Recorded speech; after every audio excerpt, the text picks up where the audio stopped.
So I'm scrolling like I do on the FYP, right? And, because of the content that I make, sometimes I'll see dating coaches or lives about relationships.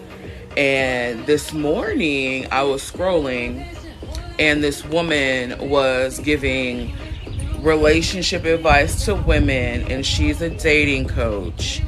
And she said one of her rules, hi Amelia, if you want to come up you can. But she basically said her rule was when you're dating a guy, don't kiss him for the first 3 months. And I was confusion because as a girly that grew up on Cosmo, Glamour, shit of that sort in middle school, so very much early 2000s. Hi Jess, if you want to come up so you can come talk to your girl. As a girly that grew up on like definitely ultra feminine pop culture, I thought we were over the whole how to catch a man in 10 steps. I thought we were over playing fucking games, and we were too fucking old to be playing these relationship games that we have time for it, and we don't. So I mean, look, let me not speculate about this woman's age, but she was at least an adult. So I'm trying to figure out why she is on TikTok telling women that you shouldn't kiss a man for 3 months. Instead of, how about, here's how you have boundaries, here's how you enforce your boundaries, and here's how the fuck you move around when a man's not respecting your boundaries. Here's how you know what to look for and have discernment so you're not wasting your time on men. How about we teach women to maybe not give in to peer pressure from men about when they should and shouldn't kiss and do extra things. Why are we still having these, you shouldn't do this in 90 days, you shouldn't do that in 90 days? Be fucking for real. Everyone is different. Everyone's not looking for the same things. And to just have these blanket rules, like we're reading a fucking edition of fucking Glamour magazine from 2002, is fucking ridiculous to me. So I was like, let me take my married ass and actually make at least a few points about being real fucking listic in dating in 2023. Cause, anywho, so I'm gonna just take it one by one. Number one, you need to know what you want from these relationships. Some of y'all are just going out there and being like, I'll just see what's out there. For what? See what's out there for what? What do you want? Do you want to hook up? Do you want a casual relationship? Do you want marriage? Do you want a long-term relationship with no marriage? What do you want? When you know what you want, you have discernment.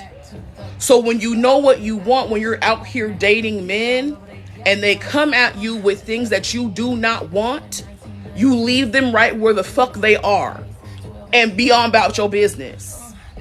When you know what you want, there's no negotiating with another person about, okay, well, can you do this and do that? No. If we are not on the same page about what we want out of relationships, we're not going to deal with each other. If you are a woman that wants a realistic, long-term, healthy relationship that ends up in marriage, stop entertaining these motherfuckers that only want to hook up and trying to convince them that they should want what you want. No. Your discernment needs to kick in. Your boundaries need to kick in. You gotta be in your big girl panties and be like, this ain't gonna work for me. No. Not doing it. Or it could be the reverse. If you're a woman that really just wants to just hook up and have a good time sexually and just, have fun, don't entertain people that don't want the same thing. And try to convince them that they should want what you want. Not vintages. Let me add. Okay. Good Y'all know morning. I can't talk, listen to y'all and listen to Beyonce at the same time. Let me turn the music down. You know, Oh I'm Lord. autistic, so I can't. It's too many things. Good Hey, morning. girl. How are you? I'm good. I I like am. this yellow moment. It makes me happy. I had to put on the little cardigan because it looks like I'm not Oh yes, clothed and almost. they'll be ready to end your life Okay, for like me, it's a little shoulder, honey. but they'll be ready to snatch it down. That's too much shoulder. It's gonna drive the man crazy. You know they had no self control.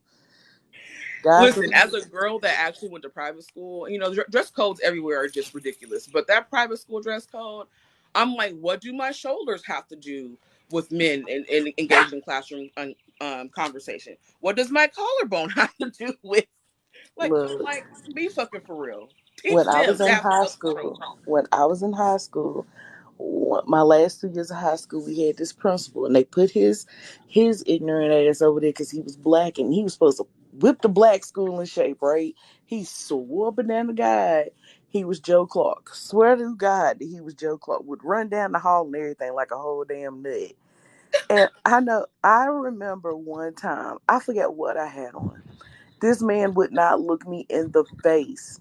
And I said, y'all know he likes kids, right? They're like, yes, Amanda, he's a principal. I said, no, bitch. He likes children. And nobody would believe me. Nobody would listen to me. But it never fails. Few years like after graduation or whatever, he ended up in the paper for like looking at a child Ooh, or got girl. caught. And I was like, when I was being over sexualized as a minor for Like I having a was trying to t-shirt tell on. someone. Like, Come honey, on, Nikki. it's not my fault that look, I had to wait a minute. I had to stop my statement because I realized that it was gonna sound real Moses like, and I just refused. Hold on. It's not my fault that I was developed, but I was developed in minding my business, sir. If I was walking the class minding my business, why did you always have to stop me? Like, why did you always not look me in the face? Like, you no. I knew you was a creeper then, and I told you so. Okay.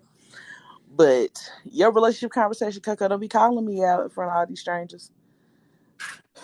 Don't be calling me out because I have realized at the great Ooh, bubbling golden age of girl. 36 years old that I literally have wasted maybe about a good 15 years of like, oh my potential. I love him so much and I can see the potential and I'm gonna stay here and show him how wonderful of a woman I am so that he can love and see how great I am. I was that person. But I'm also learning. Here's the thing, though, right? Because I don't think potential is a bad thing, and I'm gonna tie it into point number one. Okay. Right? So when me and my wife met, we were both in college. I was in law school; she was in undergrad. When we got married, it was my second year of undergrad, and she had just graduated from college a year earlier. We didn't Mhm. have nothing, right? So it wasn't like, why is my ceiling fan trying to make a guess? Girl, Hey fan. You hear me? Hey fan, since you want to be here. Thank you for coming. hey, I'm trying to move Look, my away, and you Look, just. Coco, thank you for providing circulation to my friend. I'm just saying. But like, so we didn't have it when we got married, right? Hmm. So our relationship has been us building up to a point of being financially secure and all that kind of stuff. Okay. So here's the part of knowing what you want that can tie it into your discernment. Is this person one on the same page as me as they want to be in a relationship that leads to here? And two, has this person demonstrated, even if they're not there yet, have they demonstrated that they are actually taking actionable steps to getting there? So the potential can't come without some sort of action behind it. So let me correct it. My dating life was delusional. Oh, That okay. When I say potential, I also include delusions because it wasn't just my romantic relationships, it was my close personal friendships as well. I've cut off 5 bitches in the last 4 years. delusional though. I mean, I went into situations. Okay, I'll use my ex whose birthday just passed, a stupid ass. I'll use him as an example because as I've gotten older, I realized there was a lot of things that were the signs right in front of my face that this man did not want me. And I kept on that tangent of, well, Lord, he got a good job and he loved his mama and he loved Jesus, so he got to be a good man. I'm going to stick beside him. Realizing at 36 that at 16, when I met this man, he was more attentive. Soon as I turned like maybe Oh, 22, girl, we ain't talking about you yeah, now. I listen gotta, though. Listen right? though. I Because you were kept giving him 16, right? chances. Huh? How you were 16. Yes, but I'm trying to get to 32. Hold on. I'm trying to get to the point of 32 where this fool had me planning our wedding and all of the things. This isn't that, like, by the time we got to 32 and I'm planning the wedding, because that's what he said he wanted. He wanted the wedding. I didn't want a wedding. My father's deceased. My uncle's deceased. I just wanted to go to Justice of the Peace and have a fly ass photo shoot with some 32-inch weave. That's what I wanted. And, Mhm. whatever. I kept giving this person chances because I kept them as a placeholder and was delusional, like, oh, well, he wants me. He's just not ready. We're going to eventually get married. And then we got to the point where he was like, oh, yeah, yeah, yeah. Because he had proposed a couple of times and then he'd ghost me. And then I'd be So upset about the ghost. right? Because I like to tell a story, right? Huh? We haven't made it there yet, but does that go along with number three? Because Oh. even though you were, first of all, I feel like, well, I don't feel like you was groomed. I was. I did, and I've So recently accepted that. So you know, that's I been think difficult. the rules are a little bit different for women that were groomed, women that are experiencing situations where it's not just a regular dating situation, in the sense Hmm. that there's nothing violent happening, if that makes sense. I don't Yeah, want hold on. I don't mean to cut you off. If my neighbor stomp across this kitchen one more time, if Jacob Todd, and that's not his name, that's just what I call him because that's what he looked like. If Jacob Todd stomp across this floor one more time, I'm not gonna get him and his wife a baby gift. I'm lying. I'm gonna get the baby gift anyway because I want to buy little girl clothes. But what is he stomping across the floor? he probably Why is feel this man feet so heavy, Coco? I don't get it. Like, he don't have on nothing. I swear to God, right now with the way the stomp sound, he walking barefooted. I can always tell when he barefooted or when he got on them Nike ankle socks because he be doom doom doom doom doom doom doom. Nigga, what are you doing? I'm sorry. He better be making his pregnant wife breakfast. That's what he better be doing. I'm sorry. And that Jacob Todd's not his name. That's just what I call him. Oh, he's going out of his garage. I can hear it. But watch him go down the steps. In a few minutes, it's gonna be like doom doom doom doom doom doom doom doom doom doom. Watch. I wish you could hear this shit. My friend was like, "Why you call him Jacob Todd?" I said, "His name is Chad or Connor or Jackson or something, but he just looked like a Jacob Todd. He looks like Sweeney Todd had a child, like, you know what I'm saying, who happened to go to the military and wanted to live a normal life, like that. Sorry, he's just so like Coco. like so. So like this is like right. It's aimed for like I feel like if I were to give advice for high school, undergrad age women Hmm. dating, it would be completely different. Because I'd be like, girl, don't leave him alone. Just don't even waste your time. Don't Honey, even he's don't not even picking you because he thinks you're mature for your age. like That's the big one. like they're not even worth it. Like Like, is I went that to prom with like him. it's not even about you. They ain't even worth it. It's not even Coco, that time right. man is in my prom pictures. That man is in my prom pictures. Like, you 7 years, I you was looking at my 25. yesterday. Wow, what a time. Oh no, my prom was lit. My prom was lit. Couldn't tell me no, that halter top orange design, diamond design encrusted with a train, girl. You couldn't tell me nothing. But no, he was sitting there in the prom pictures, girl. 25, sitting there in the prom pictures. That's wild. That's real wild. Yeah, I'm not doing no dating advice for no young girl trying to date no old ass man. My advice: 911. That's the advice. That's it. Like, no, During that time, I'm during not. that, During that time, it was a lot going on, and I was just coming out of the hump of a more serious situation that's still at my ripe golden age of 36 has not been addressed because my family's crazy. Um, and so at the time, like when I met him, he was friends with this other dude who was like a couple of years older than me, but not seven. And so when I met him and I thought he was a nice guy, whatever the case may be, I just told him up front. I said, I lied to you about me being 18. I was like, I'm not one of those people that want somebody caught up because I'm a minor. I said, I have, you know what I'm saying? I do have some, like, what's the word I'm looking for? I do have a conscience. Like, I don't want you caught up because I didn't tell you the truth. I was like, so if you don't want to talk to me because I'm young, you know what I'm saying? I was like, I completely understand and I completely get it because if like he was to get charged or something, like I would feel horrible. This is my 16-year-old ass. Of course, you know that he was loyal. Waited until a month before I turned 18. Stood beside me. I was like, And then when I got thought about it, like after the first proposal at 24, and then he ghosted me, I was just like, you acted so much better when I was younger. Like that just came to my brain like 6 months ago. Like, why were you more attentive when I was younger? And then it was just like, girl, that fool was grooming you. Like it just didn't even click until like 6 months ago. Like, is that why you're still not married? Is that why you still stay at your mama house?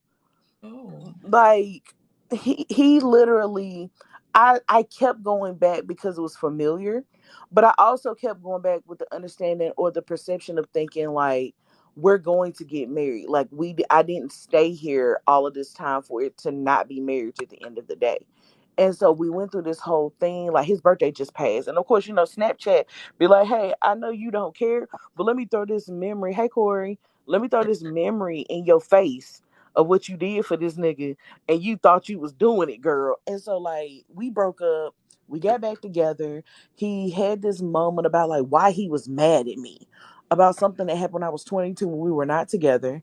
And I was like, "So have you been holding on to this grudge this entire time?" Mm. Like, because I just had to ask him, I said, is that the reason why at 24 you thought it was okay to propose and then ghost me? I was like, because you could have just left me the fuck alone. Like, that's kind of where that was. Like, at 21, and I was single and had no children and had no man and had no girlfriend, I was going to do televisions for adults. And I met some random like creepy ass photographers, but I'm 21, I'm carefree. I'm just meeting strangers, didn't think about safety or nothing, right? And I took a homegirl with me and I did some photography that ended up on a website. And unfortunately my pictures got leaked to Facebook, so the site had to be taken down. But of course, before the site got taken down, this particular ex happened to be with some homeboys who was looking up adult entertainment and saw my picture, and he had just was livid, had been livid for like 10 years. I was like, would you get over it? I was like, if I got over you ghosting me, oh, I don't know, 3 times after proposing, can you please get over unclothed pictures that you happen to see on the internet of me, but it didn't happen because like we weren't together when it happened. So I feel like his whole breaking up with me at like 32 was his way of like get back. Like he was so mad. He held on to it forever. I'd like to advocate more gun safety for women if that's okay. Corey, I'm not talking to you about no damn guns. I'm not. Don't make me call your government name on Coco Live. Sit down. It's Sunday. It's Jesus Jaquan Christ Day. Sit down. Like black Jesus, not that white Jesus. They've been trying to peddle everybody, but you know. I just feel like even up to planning the wedding, I just a part of me was still delusioned. Where it's just like, you know, he's a good man and like this time is gonna actually work. And I'm just like, you're like I was delusioned. Like I have to say it. And then on hindsight, I was delusioned in a lot of relationships. I was delusioned believing like I get your point about potential, but they had already showed me that what they were saying was not what it was, and I didn't believe them. I didn't believe them. I stood beside them. I still did the birthday surprises. I still like the ex we're talking about. When we broke up, he said something about he took a girlfriend to the beach, and I'm like, boy, you ain't never asked to take me to no damn beach. Like, what is this? Like, But I was like, he's telling me a story. I'm trying to be more open. And so he said something about one girl had messed up his birthday. So I went and I got a hotel room. I had got rose petals. I had got candles. I had cooked food and to his diet preferences. He got a cake, he got wine. I went and got him like gifts, like shirts and stuff because just he can't dress. And so I had got him like these shirts and stuff. Girl, I bought a damn phone for this birthday because I was tired of him walking around with a goddamn Motorola. I was like, if you ain't gonna get an Apple, you gonna at least have a Samsung. I'm sick of this ghetto shit. Like I couldn't do it. And then I had bought a ring. I did not propose, but I had bought a ring and I had told him, I was like, I'm as serious as you are. So whenever you're ready, just know we're on the same page. Literally embarrassing myself. And this fool sat there and let me. For me to find out maybe like 2 months after like we had decided on venue, like I had found this nice place overlooking the lake and had already done scene arrangements, like the decorations of like the ceremony space and all this stuff. And my cousin come up talking about we all know who the queen of delusion is. Well, we ain't even talking about that bitch. But thank you. Um we I found out that he was cheating. And the way I found out was on social media. Like this whole time we've been together, I don't even post social media. I don't use social media. Here go my dumb ass. Well, he's just not on social media like that. That's why he don't post me, right? Because at the time I didn't think it was a big deal. But then I was like, when I saw this post of this girl talking about, oh, thank you. Our date was this, our date. And then he replied with a heart emoji. Oh, nigga, you not an emoji? Ow! And so I had told him, I had called him and I was like, so who's your girlfriend? He's like, babe, what are you talking about? I said, I'm clearly not her. I clearly have been playing this entire time like I'm in the fucking NBA. Like, who is this girl? He's like, you're going off. You don't even know her. I knew her before I met you. I said, do you understand how dumb you sound? I've known you since I was 16, and at this time I was 32. I was like, I've known you my whole life. So what do you mean she's somebody that I don't know? And I told him, I said, you better be thankful to my son. What are you talking about? I said, you sat back when I was pregnant and begged me to marry you then so that we could be a family. You ghosted me then, and I still forgave you. I have forgiven you multiple times like an idiot. I said, but my son just saved your life. Be clear. What are you talking about? I said, you forgot I know where you work and where you sleep. I said, and if I didn't have nothing to lose, I would be smiling in my mugshot. I said, don't ever speak to me ever again. And then when I went back and like replayed the times I kept forgiving, kept forgiving, kept forgiving, it's just like, was it a part of the whole, if you find you a good black man, you better keep him, even if you got to deal with some stuff. And I'm just like, these aunties done set me up for the okey doke. I done sat here, especially with this particular ex, forgiving, dealing with, forgiving, dealing with. Like even to this day, his sister don't like me. And I started thinking about it. I was like, did you not like me because you found out how young I was when we started talking? Or did you not like me because you had some type of, hey, Ari? Um, when we into women, we gonna post her, trust me. So that's the other thing. Um, oh, hold on. I got ADHD. I be forgetting, jumping all over the place. I don't think that man's sister liked me because I think she's in love with her brother as well. Oh, ew. And I Danny, mean, no more chances. Number three, we no. gonna skip two for now. But Mm-mm. if your actions ain't gonna match your words, Mm-hmm. the starting, the countdown has started. You Yeah. got about 5 seconds to rectify that shit, and it's a wrap. It's a Oh, wrap. Lord Jesus, Coco. I'm What does my child got on, Jesus? Little boy, what do you have? What it? Sleeves and yellow black and pants. Okay, so you have. Hold on. I need to find my white gray socks. No, no, no, no, no, no, no. You have on black sweatpants, a yellow checkered long T-shirt with a navy blue shirt on top. Like, is this the clothing choice today? Oh, okay. Well, you don't have to put on socks right now. You can go back in your room. Thank you. I didn't think he had on nothing but underwear when I checked the camera because he had himself covered in a fort. So I didn't know he was even dressed. Okay. Oh, well, I mean, he's comfortable. I guess I don't know. Jesus, Coco. He like he got on a compression shirt over a long sleeve shirt. I don't know where he got that too small navy blue t-shirt at, but he's probably gonna die on this hill. I'm probably not gonna be able to get him out of that today because he. That I I don't put know.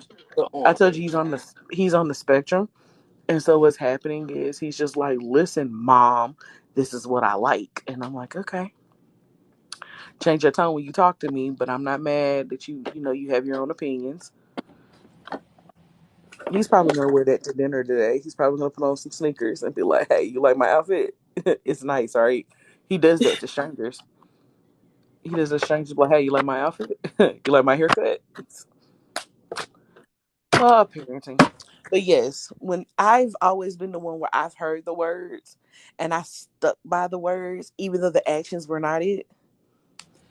And so that's an See, Amanda I issue. don't know if it's my abandonment issues, my daddy Oh, issues, or some other shit. But like, I have never been that girl. Like, you ain't finna sit here and lie to me.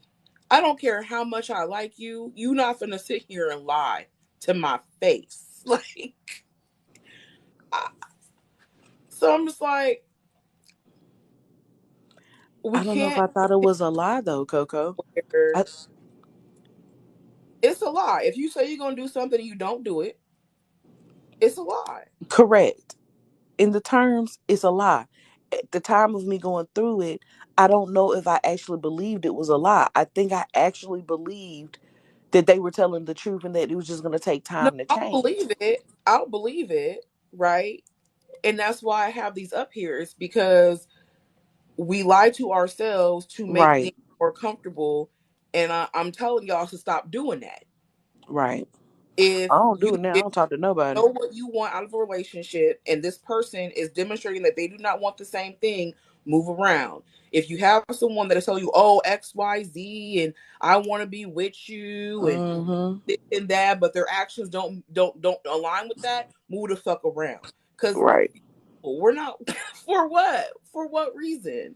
Even if you are not someone that wants a long-term relationship or marriage and you're just wanting, a little sneaky link, even still, I'm not laying around with no man that ain't about his word. You have to have some sort of integrity. And I'm right. not going to lie to myself to imprint that onto you when you're not demonstrating that. Correct. And I agree 100% with everything that you said, which is why, like, in this moment, I confidently can say that a lot of the stuff that I dealt with in certain relationships was because internally I continue to be delusional and lie to myself, even when what was showed to me, I didn't pay attention. I didn't accept what was being put in my face. I was like, potential delusion. He said, so eventually I need to stick beside him. Like that, that's where I was. So, like, even when you said people be trying to spin the block, I have 3 exes that do that. And every time, especially recently, I just cuss them out. I just cuss them out. What you want? I miss you. You don't. What do you want? Why are you here? My Cash App is empty. If you want to talk to me, you can deposit a Cash App and then we can have a conversation. And so now that it's gotten to that point, because I used to be, oh, hi, like be very pleasant. And I'm like, I don't give a fuck no more. Why are you here? I should have done you better. You should have. What do you want? Well, I want to love you. You don't. Get out my face. What do you want? Like, I'm very direct with it now because I've recognized what I've allowed in the past in certain situations where essentially I've broken my own heart. And it's like, okay, how do I not end up back into that situation and be truthful with myself about how I got to that point? And so it was hard to get there, but the demise of some of these friendships that I thought I had, like my ride or dies, oh, when them bitches started flipping, I was like, okay, so it's not just my romantic relationships that I was delusional to. It was the so-called friendships as well. And so when those started falling apart, and like the first look of that, and I cried every day for 6 months because I didn't know how to grieve that. When I realized that, I was like, well, damn, I thought these was my homies. Like, so was like what? Like, I had to reevaluate Amanda. And like, I promise you, I just recently found out something about my ex best friend. I said, I don't know what type of air I was breathing in North Carolina. I said, I was delusioned. There was a lot of things that I accepted that I was like, oh my God, you're so right, friend, when it was clearly a lie, Coco. Like, lies. And I was just like, what kind of life was I living? Where it's like I wasn't even using critical thinking skills to put two and two together that this bitch was a liar. Like, that's what I'm saying. Like, if I wasn't using critical thinking in my so-called friendships, I definitely wasn't using it in my relationships. I was just floating through life. And that's I why I'm would just sitting here, like, say, when you said something about it, I was like, Coco, you talking to me? And I've had to come to that realization in the last, like, at least 2 years, at least 3 years, when these friendships started falling apart. I was just like, you know what, Amanda, yes, it's painful. You thought these was your homies, but like, what was it that you were not paying attention to that you should have been paying attention to? Like, the ex best friend. Oh, that's, I love you so much, friend. You honey, you ain't like me for a long time. And you showed just, especially when I got pregnant with my son, the evidence was there. But I'm over here like, those are my friends. They always have my back. Like, girl, them rose colored glasses was thick with bifocals. Like, I did not pay attention to shit. And I don't know how I got into that space. But I spent decades building what I thought was friendships and strong relationships, for them to yank the rug from under me and was like, gotcha, bitch, we ain't like you anyway. So I had to reevaluate myself and what I was allowing. And when somebody be like, Amanda, I love you, I'm like, oh my God, I love you too. And really believed them. Even though they actions showed they ain't like me like that. So like that well, carried over to my relationships too. I will say on this side of healing, I've been healing for a long time, child. I got some more decades to go in. But I think from this side of healing, right? Um, we get caught up in like thinking about this from a place of like just when people do us wrong. And I want to say that continue to do that. Continue to work on Amanda. Continue to know what you like, what you don't like, what's for you, what's not for you. Because even when you meet people that don't exhibit those negative actions and behaviors and sentiments, even if it's a person that really wants to be your friend and really is invested in you and is a unproblematic human, sometimes Mm. that person is still not for you. It be it friendship, be it relationship, be it business, even though they may not be a person that is problematic, sometimes based off what you're looking for, they're not a person that needs to be around you at this time.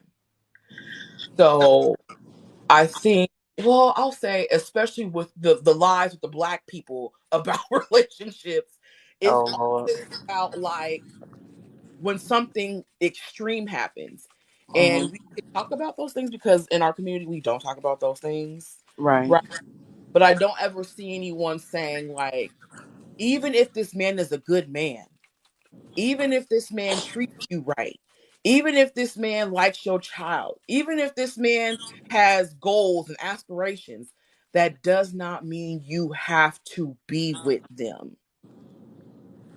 Yeah. Just because they're not problematic as your ex does not mean you have to entertain them. And so, along with that discussion with black women about, well, as long as he's a good man sticking beside him, it's like, Yeah. can we define what the fuck a good black man is? Yeah, And we that's start the part. there first. That's the part. And then can we go to the next step, which is that even if he is a good man, does not mean he is for me. And even if this man is good to me, doesn't mean I have to want him. or keep him around. I decide who is in my life. I decide what is best for me. I decide what it is that I want and what I'm seeking. And even if a person checks all the boxes on paper, Mm-hmm. doesn't mean I have to take them. Still. I dated that person. I dated the guy who had everything on my list. I met him. I dated him. Came from a good family. All this other stuff, but could not be with that man. A, because he had made it abundantly clear, at a certain point of our entanglement, that he didn't want to get married. When I gained weight, his temperament changed, and then I just kind of fell back because like he wasn't aware of kind of why I gained weight, but he didn't ask neither. But as far as like everything on my list that I said I wanted at that time, he checked off all the things, but he was not a nice person. He was an asshole to me. And if he's married now, which I would be surprised if he is because he's just a mean man, I'd be very shocked because the empathy's not there.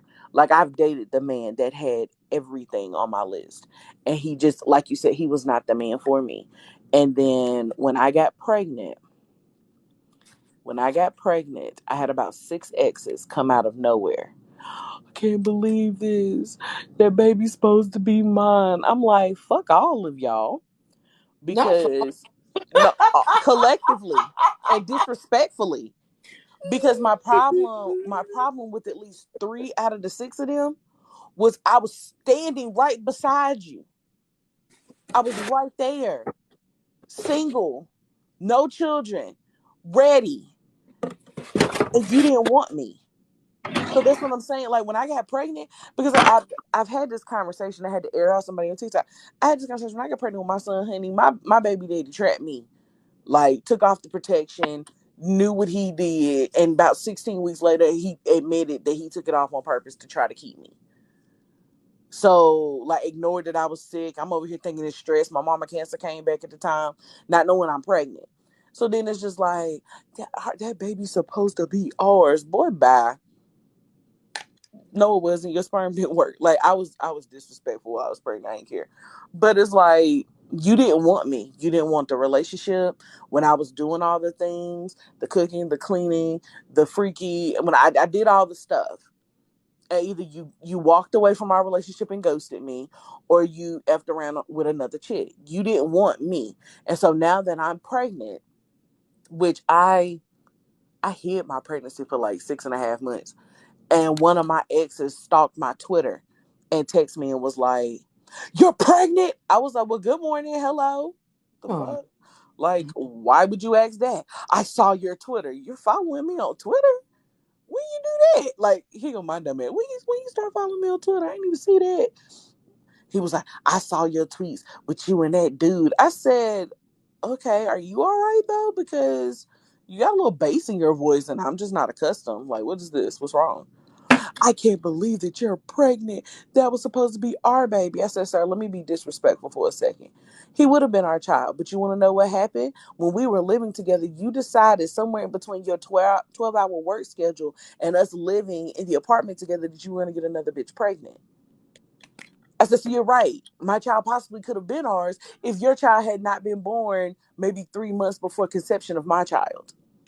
Because we were not together. Man, you still ain't forgave me for that. No, nigga. Like, I don't care. Go get custody of your son, then we'll talk about it. Ooh. Still ain't when they got joint custody of his child yet. But he was in New Orleans for Mardi Gras. Oh. That's what I'm saying. The priorities, I would believe But a you see lot how of what they said. actions don't match? You see how that works? Let them go. Exactly.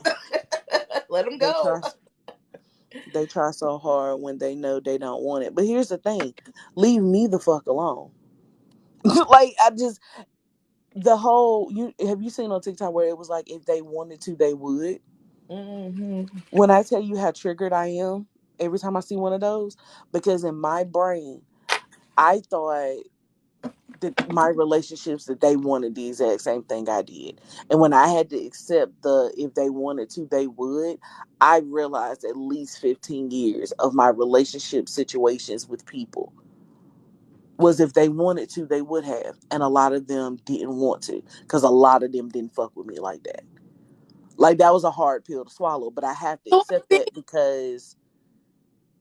I think the reason why, because like y'all know me, I talk a lot about misogyny, a lot about relationships and like, Right. problematic behavior and stuff, right? I personally, most of the things that I talk about, I've never experienced. So, and I think it's because I learned if they wanted to, they would. I learned that from my dad at a very early age. And I think because I'm learning now that I think it's part of my autism that I see patterns everywhere. Mm-hmm. And so I mean, did you self-diagnose or did you really find out you're I autistic? self-diagnosed, yup. Okay, I'll just double check. I was like, when the hell did you I find that definitely, out? oh no, I'm trying to get me a formal one. I need to find me a good doctor here because I would need to be diagnosed because I would I'm need convinced. to find that help me because I need some help. I'm convinced that I have ADHD and complex PTSD. Oh, I know I got PTSD. I know, no, that's been Yeah. diagnosed. The Yeah. depression, anxiety, that that's been diagnosed. Yeah, I'm pretty Um, sure. but I think because one in my you know I have the daddy issues that will leave a man in the dust and be toxic myself. So instead of getting got, I was the person catching people. So I think for me, from high school on up, when I would see a man demonstrate the same things my father would, I got Hmm. gone. Like Understood. I'm not. I'm out of here. Like I'm gone. I gotta go. I gotta go. Gotta go right now. So, and I think that's why I can just sit back and look and observe things and be Hmm. like, listen to us. So for a point, it's like we all have to come to that lesson at some point. We all just get it at different points, right? For different reasons, different circumstances. Some of us have to go through, some of us have to just listen and learn, so it's like we all come to that realization. Whether it's a positive thing or a negative thing, we all come to that realization at some point that like people operate in their own internal world and they decide how they do things, how they feel about things, and that's what they got going on there. And so,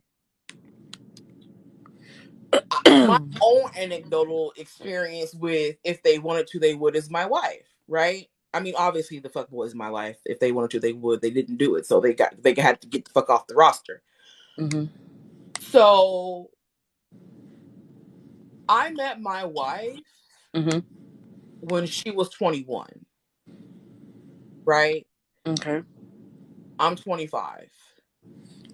You 25, Coco? No, I'm 32 now. When we met, Oh, I was about to say, Coco, you got your law degree at 25. I'm so proud of you. I'm not 25 now. Oh my So when we God, met, she was Coco. I was 1. about to I be was like, I'm 25. so proud of you, Coco. My God. Like, girl, you got through that fast. Like, oh, girl, I'm a whole food. Go ahead, Woo! Coco. If I could go back and redo 25 again, I would because Girl, I between wish. law school, the bar, and then COVID, it took me out the game. Mm-hmm. The last part of my 20s, ooh, Lord. But no, so we met. She was 21, I was 25. Mm-hmm. We met in September. We were engaged by March. Oh, I wish.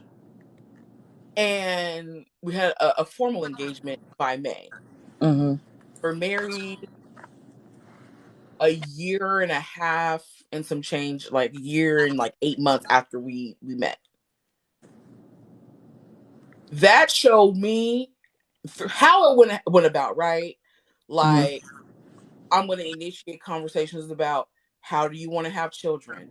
Do you want to be married? What kind of wedding do you want? What kind of marriage do you want? What are your goals in life? What lifestyle do you want to live? We had all those conversations with from September to March. We had all those conversations and we were on the same page. So when I hear things about men dragging their feet or Mm-hmm. being wishy-washy and he hear what you want out of a relationship, but he really don't do it. If he wanted to, he would. Correct. If he wanted to, he would. Because if he ain't playing about you, he ain't playing about you. And even if it is like, look, I really want to marry you, but we can't get married now because look, listen, we got married very young, and I'm like, look, I don't recommend, just because it's just like, why do you need to? But if you want to, go ahead and do it. So if you're meeting some man and y'all are in undergrad, like, pump the fucking brakes. Okay, like, requiring marriage of a man in undergrad is wild to me. Requiring marriage for yourself that young is wild to me. But Well, a lot. that's on this side of this on this side of the 30s and actually being married, right? Because even if you have a healthy relationship, it's a lot of investment, and Correct. people really appreciate what healthy relationships take. And so if you can pop your shit and not have to worry about that for as long as you can, even if you have someone you love, as long as y'all are in lockstep, go ahead. But it's the whole, if y'all are not on the same page about these major life things and you want marriage and he's a good guy, but he dragging his feet, leave. Right. Leave. It's a difference between, oh, I want to be with you, but I want to be financially stable first, or I want to finish my degree first, or it's a difference in that. And oh, I don't know, well, yeah, I see it for us, but maybe not now. No So, plans for the future. No, we're gonna come back and review it at this day. No intention of even actually having a follow-up conversation. Just saying words to appease you. That's where the actions kick in that you got to look at. Okay, I'll give you some time. You say not right now. Okay, it's been 2 months. We ain't talking about it again. Are we gonna talk about it again? Oh, you don't want to talk about it? Have a conversation. Okay, we need to have a conversation about me moving the fuck around because I don't have time for the wishy washy. I can't do it. and I agree, and that's where a lot of my thought process situations I had to, especially after the guy that I told you about when you was like, baby, he was trying to groom you, honey. I got that now. I was late to the party. That's what I'm saying. Like when I individualized this Good. situation as far as my dating is concerned, there was a lot of things that I allowed. There was a lot of things that um just should not have been a part of the process at all. And now in hindsight, I recognize that I grew up around women who did a lot of man bashing versus my father who did no woman bashing, but he kept a lot of women. So even like in my dating life, it was more so my dad was like, use protection. If you gonna catch a body, make sure they not disrespectful. And if a man ever get out of pocket, just let them know your daddy got six brothers and we don't play about you. That was pretty much it. Um, and I had one uncle that was very crazy. So it's like I never wanted my uncle to go to jail for me. So it was like in high school, you just did high school things. But even dating the older guy, it just was not, it didn't register to me about what was happening because again, um, I had other life situations happening that even at 36, my family still does not address. So it's like I was in full survival mode from 10 to 36. Like, you know what I'm saying? So it's certain things that I just didn't pay attention to. But I think I lived in this land of delusion as like this comforting place that I created for myself through all my survival and chaos. And now in hindsight, it was like, I get why you created that safe space because it made you feel comfortable. However, it kept you in situations longer than you should have been. Yeah. It kept you around because you wouldn't mistreat somebody like this. So you I'll also stayed say, hoping that like, they wouldn't either. because I feel like with this part, as Black women, we do not give ourselves enough grace. Oh no. So for 16 to 25, when you were in this back and forth relationship with this grown ass man that she had no business with a child, your brain wasn't even fully developed. No matter how mature we think we are, no matter how much trauma we have been through that has made us be adults earlier, no matter how much education, no matter how much talking to we get, we have to remember our brains were not even in a position to No. process and move like we can now. We Right. it was impossible for us to do it at that age. We couldn't. So a part of that is we had to live and we had to learn. And a part of that learning is like your brain still being unformed. Yep. So it's like, even though you're taking a lot of accountability, Mm-hmm. there has to be some grace in there because you were a child. Mm-hmm. Like, Yeah. you didn't know, you couldn't do better. It was impossible.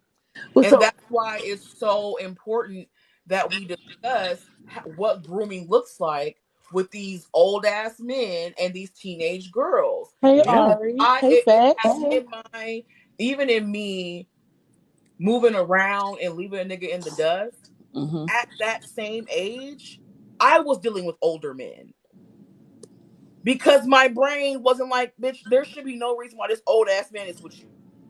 That's a red fucking flag to fucking begin with.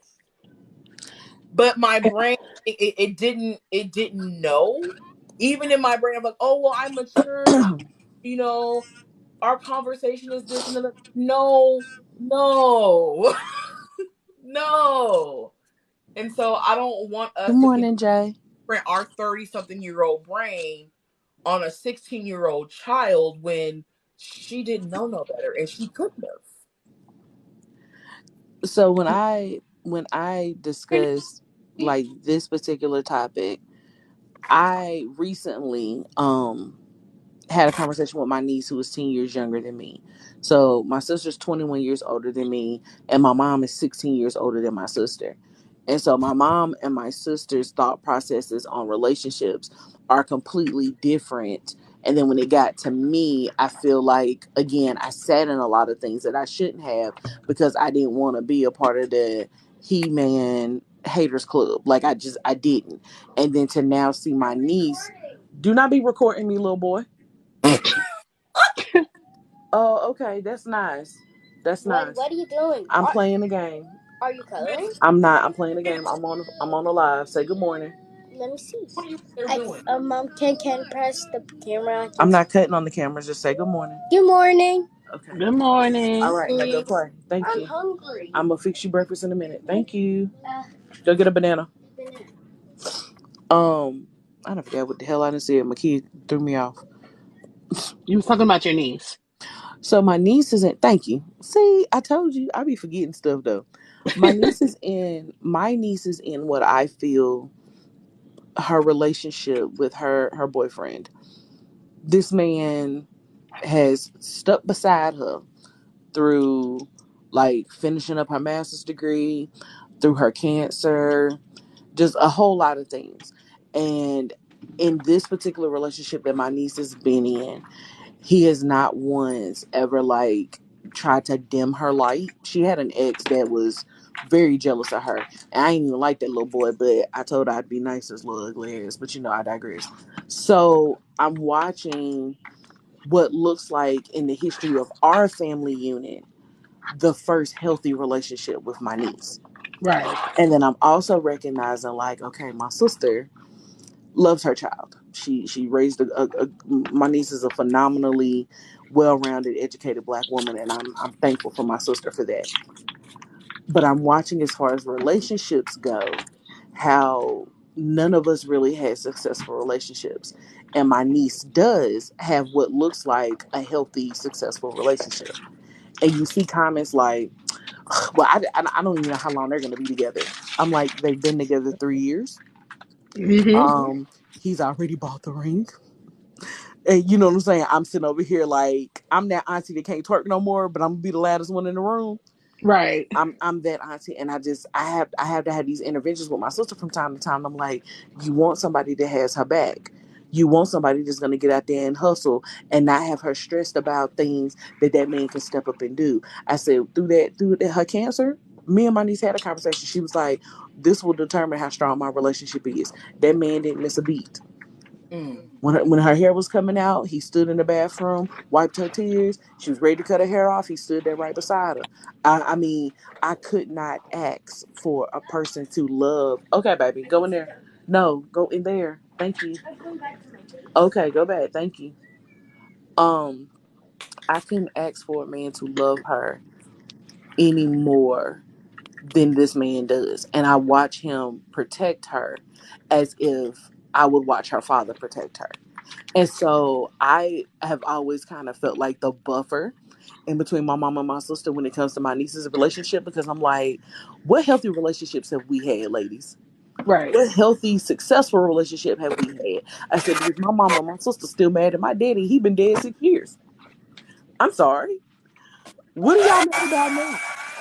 Right. Like, you know what I'm saying? It's different. And I realized, and my niece also wrote, she brought to my attention, she was like, you've taken a lot of heat because you've tried to look at situations objectively from different point of views.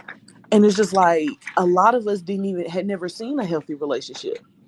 So then I sat in the place of, well, I'm gonna stick beside them because none of the rest of them had healthy relationships. So let me stay also in this a little longer so that I can make shit work when they were showing me that that's not what they wanted. That if they Right. wanted to be there, they would be. And I think that's why that statement triggers me, because I stayed in it even though they showed me they didn't want to be there.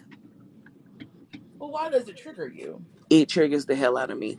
Um because I believed in the times of being in these situations, I believed that they were worth it. Like that, I wanted them. And so let me just show them, like, hey, I appreciate you. I do this, I do that, and the third.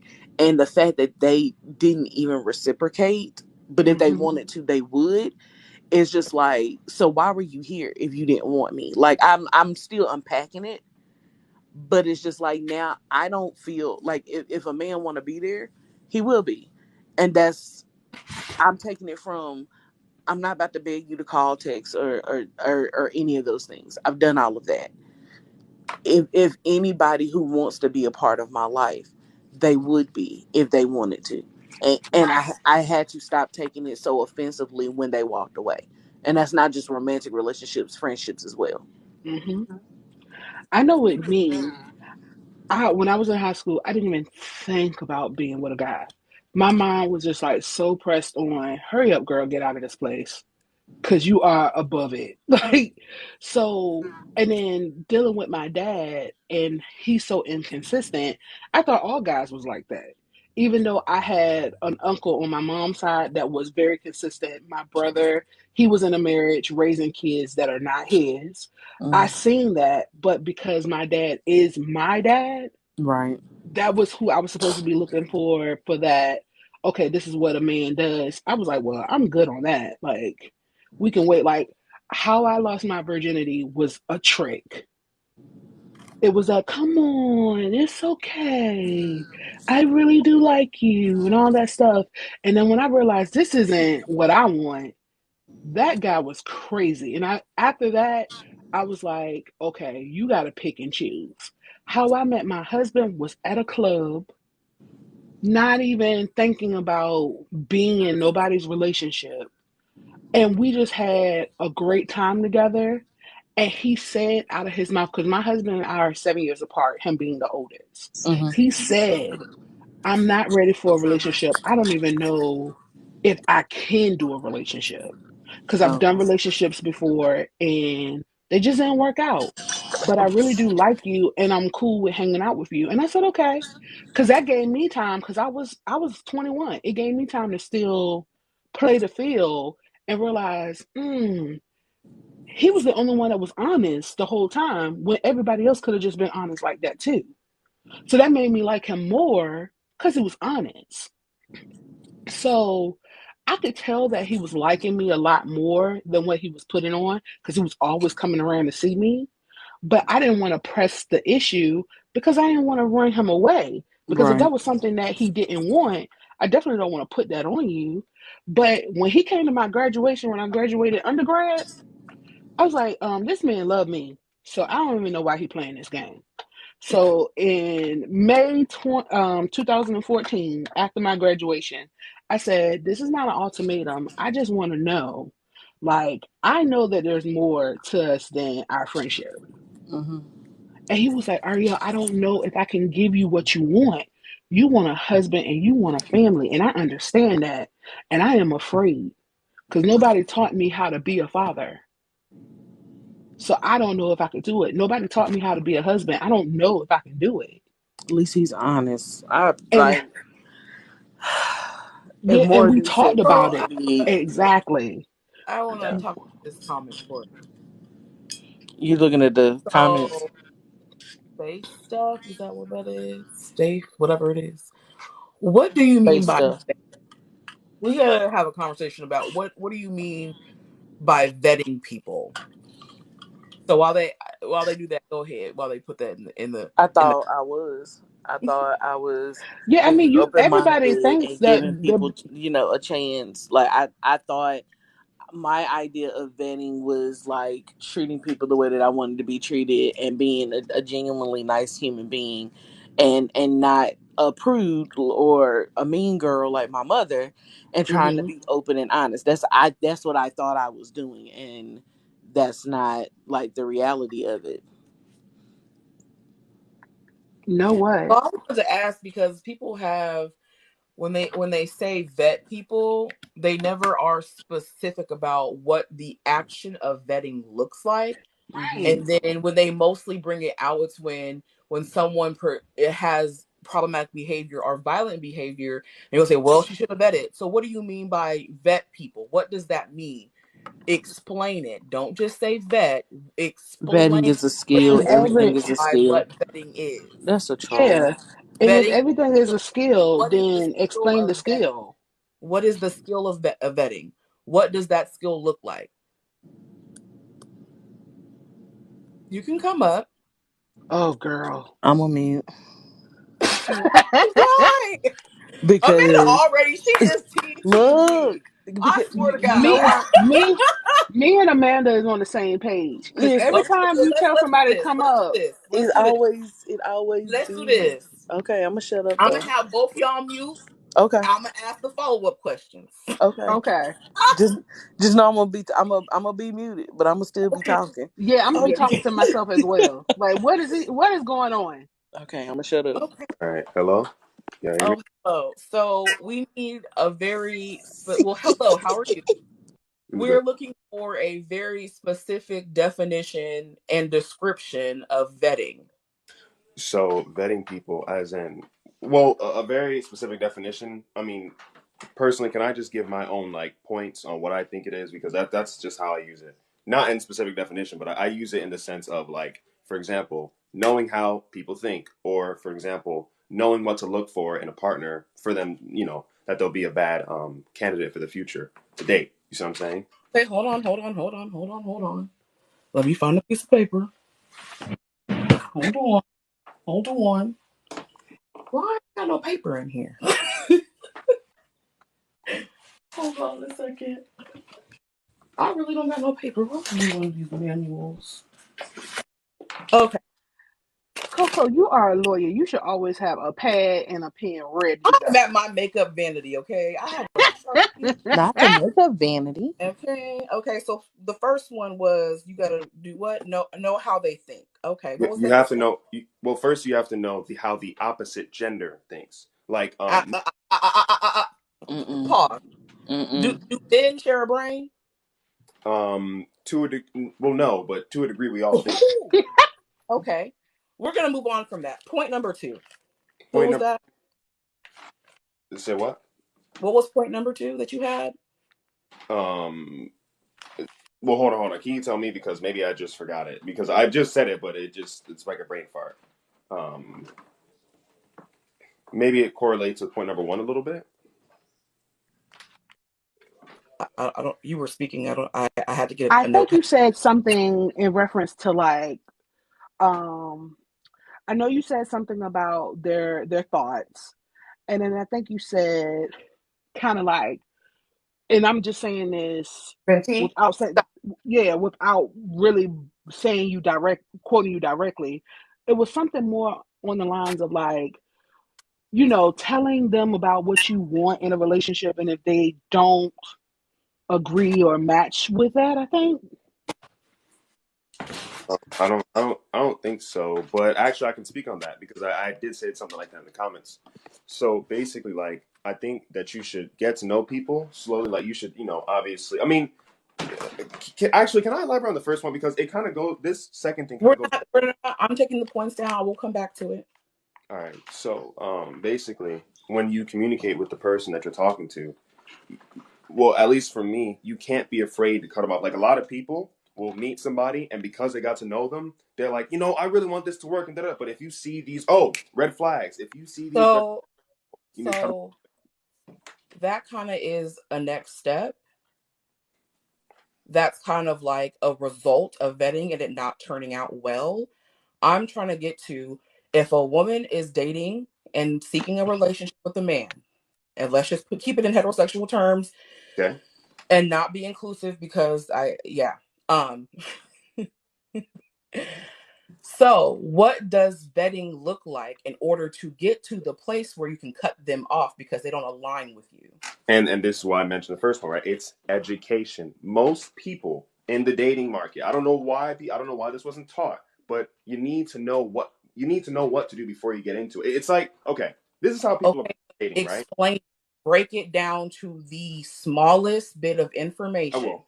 You Yeah. need to explaining, not just making statements. No, I am. Describe. I am. So basically, how most people look at dating is like, it's like a game almost. Oh well, I'm just gonna try this here, try this there, and find what I want to find. Right? Most people don't date with a goal. They don't date with any intent. They just date to see where it goes. But that always leads to failure, like in anything. You see what I'm saying? It's like me going to a car and just driving it with no prior experience on driving, and then just being like, "Well, I don't know where I want to go. Let me just pump the brakes, pump the pedals, not the brakes. You know what I mean? Like pump the gas, and then I just go and I'm probably gonna crash into something because no education. So number one, education. People need to get educated. Stop being lazy. Go on YouTube, take down your notes, educated. Educated about what? Educated on how, generally speaking, how men think. Because men, Okay, so How can we I ask supposed to know that? wait a minute, wait a minute, wait a minute.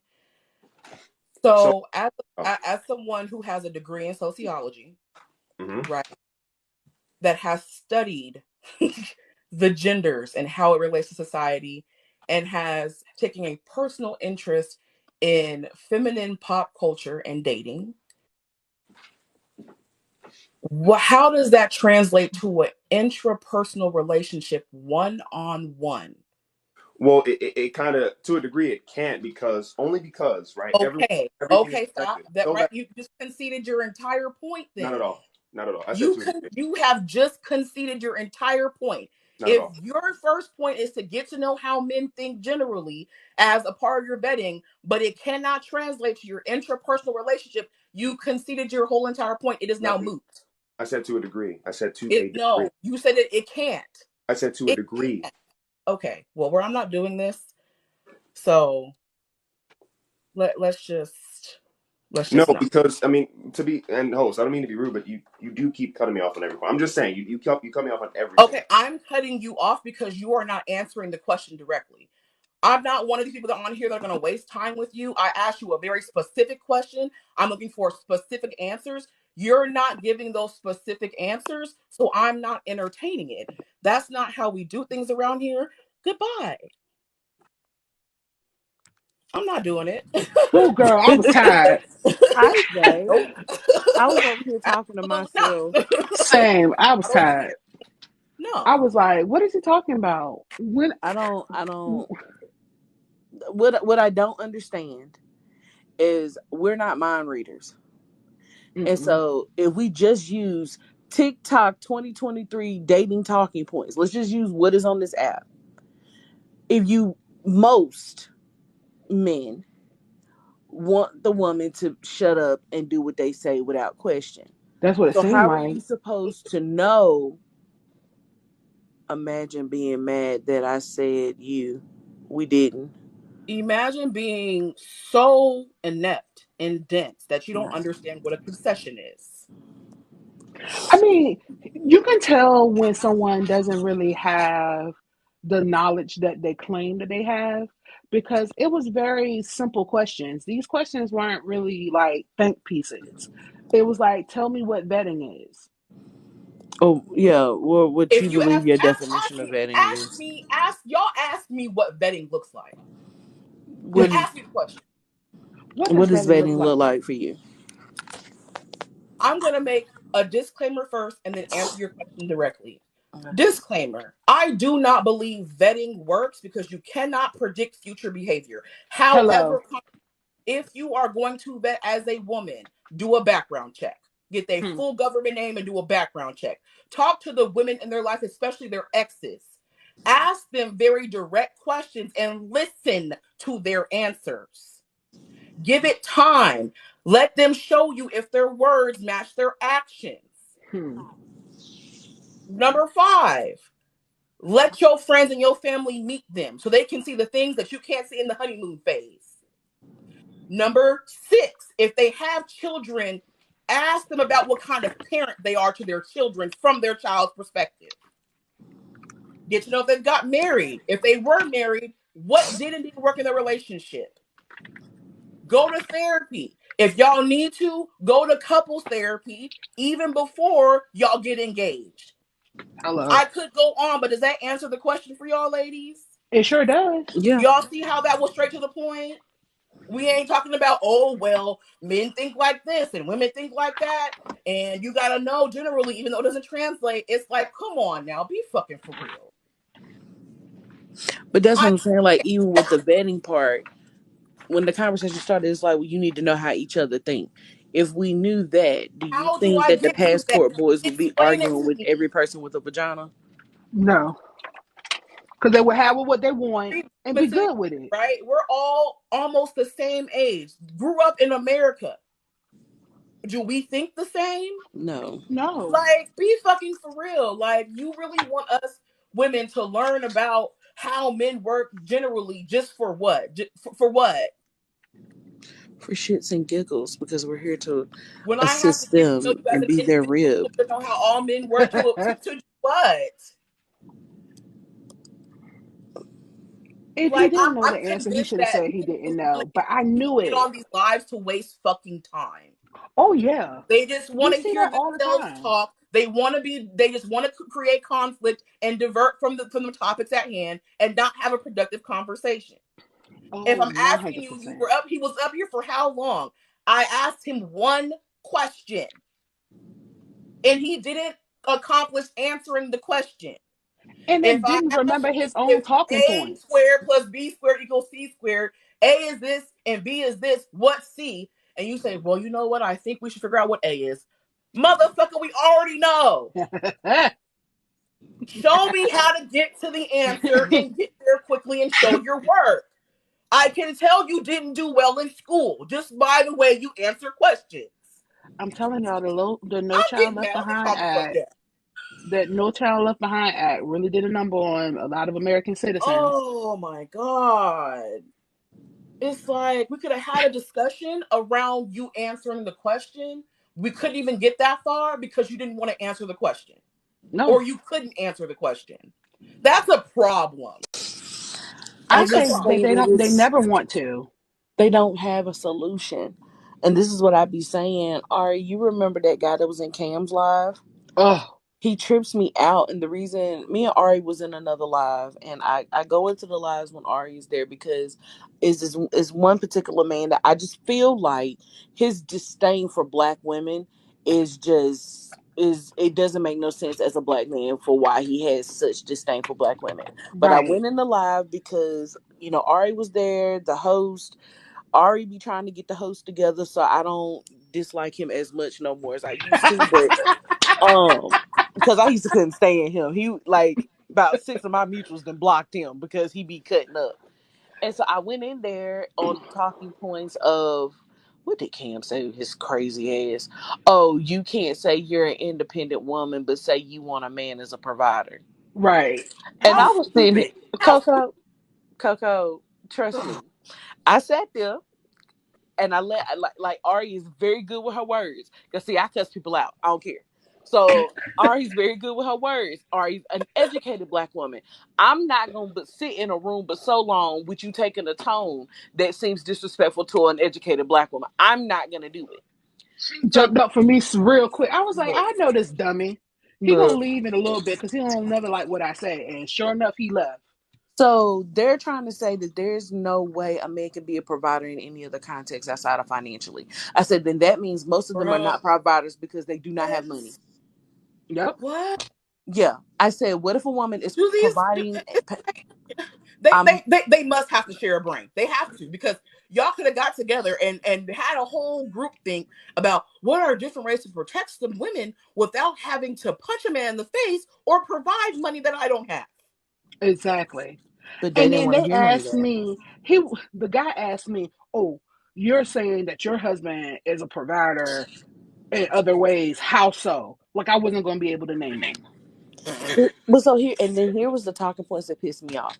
I said, so you're telling me as a penis owning individual that the only thing that you can bring to the table in reference to providing and protecting your partner is financially. So what do you say to the homosexuals that aren't providing financially but still laying up in somebody else's house who can provide for themselves financially? Hmm. It does not make sense. You're telling me that you don't have to be like mentally and emotionally available to your partner. Well, then you can't say that you're an independent woman. If I pay all my bills and I want you there for companionship and comforting and be there for me as an emotional support, you're saying that that's not provision? They tried to They tell want Ari, they a tried to say dependable Ari made up the definition of provision. That was funny. She tried, they was like you made up that somebody in the chat was like you made up the definition of provision and now all of a sudden you don't want to talk about it. I said, Cameron, since you happen to own a penis, can you please look up the definition of provision and maybe they'll take the definition from you a little better than because you have a penis. I said And because he Ari wouldn't look don't it have no up. reason to lie. And he wouldn't look it up And he because wouldn't look it up. And I was like, what we're not going to do is we're not going to disrespect an educated black woman or we can end the conversation. And Cam was like, well, I don't want no smoke. No, I want all the smoke. I said, no, this is what you wanted. You wanted this. A lot of times with his lives, a lot of times with his lives as well as some of his videos, he put himself in a In that shit. situation, and I told him this a long time ago when I first did a stitch of his. If you don't believe in the stuff that you're talking about, you damn sure sell it well. Exactly. He sell it. So, He sells it too well, and that's so that's part of the problem.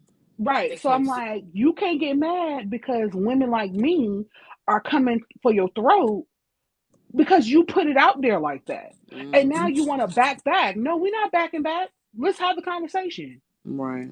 He want the conversation. We're gonna give him the conversation. Okay, we're gonna have a conversation then. We're gonna have a conversation. Well, you're the one that started this. Right. Like, so yeah, let's finish the conversation. Coco Jay wants to send a request. Hi. Oh, Hi. Hello. hi. Hey, sis. Yay. Everybody's here. We made it. It's so amazing. Yay. Y'all are so ridiculous. It's just me. It's literally I just feel me. like I haven't seen you in so long though. I I just I be I be high Oh, I be hiding and moving. I be having to be like my sister. I be like I just have to say what I need to say and move on because I'm trying to prevent all my melanin from cracking and keep it from being on anybody's bail radar. Right. Because because understood. because because basic niggas try your salvation every day. They do. But That the need to one be on a thing t-shirt. Put that on a t-shirt. but the one thing I want to really add to the conversation that I keep even telling Mike the voice about is when we get to this discussion of divestment. For some black men, it makes them, oh my God, oh, you just hate black people. No, now I keep saying this on my side of the internet. Can I as a black woman, can I biologically divest from black people? No, because all my body can make is black people. That's all. That's right. Right. all I. That's all I can make.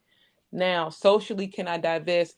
Yes, meaning that I can expand what I want.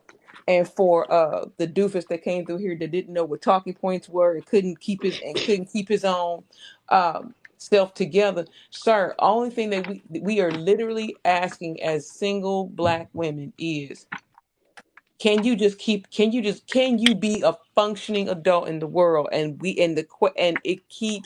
the answer keeps being no. No matter how you spin that, it keeps being no. It keeps being, you should just take what I give you because I don't have enough respect for your humanity to bring you anything else. My Hello. grandmother took this bullshit. My great grandmother took this bullshit. My mother took this bullshit. So that's all I can bring you is bullshit. How dare you not Ask want for the Right. more. bullshit? How dare you don't want the bullshit that I bring you? You know, and it really gets to and I've made this observation in this big age of 41, that I believe that this class of men we're dealing with now break off into three factions. And I got this from the magnanimous Coco. She said that and this was in her when she was really she wasn't didn't know how to tear down the patriarch on this app just yet, but then when that chick found a sledgehammer, it was over with. So she gave me Mm-hmm. this example. She said that, for 100% of black men who are living, thriving in the world now, we can break them off into thirds. Again, even taking out, 10, 15% You of can do black that. men You can who 10, oh, yeah. 15% of black men who are not living or incarcerated. So out of that 100%, let's take 15 out. So that leaves us a remaining 85%. You have 40% of black men who are trying to do better, do well, and thrive and break curses and everything healthy black women are doing, they are doing. Then you have 30% of black men who are neutral. You can get the gas station Negro, the dudes that like They don't Tory never Lanez, say nothing. that never say Hmm. nothing, and then you have the remaining 35% who are actively a nuisance, and those two factions are still fighting over that remaining 30%. And so when Coco said, I remember this so well. Coco said, black men as a whole are failing, and this goes back to basic math skills. In order to pass any class, you need better than 50%. You sure do. You need Mm. better than 50%. And again, the thing that is so jaw dropping in this situation is, again, on my side of the internet, people know that my parents are black. They're college educated. I'm a second degree college graduate. Merciless flex, and I also know what gutter niggas look like. You have to. We are in a space now, especially even as black women, where we facing that same example that I gave with percentages. We're facing that same. We are on the opposite coin. That we're on the. We're on. It's the same coin, different side. For all the black women who are trying to do better, who are trying to actively do better, it's 30% of those same black women who are like, "Y'all doing too much. I'm not gonna do Mm-hmm. all that." And then you Nope. have the other. Then you have pick me's, and them Mm. broads can't be reasoned with, because At all. it's not even weird anymore. If you stand outside of it and just look at it, it's the same mentality that you saw in almost feudal England, that you are only as valuable because you can bring him male heirs. Mm. You're not even a person, and you're okay with that. You Mm. again, it's always a woman willing to take some man's bullshit, so she don't have to be alone. But the crazy thing about the pygmies is the They men still don't not even picking want them. them. Because I think it goes into this very twisted BDSM relationship, just like, again, because my people are farmers and sharecroppers, right?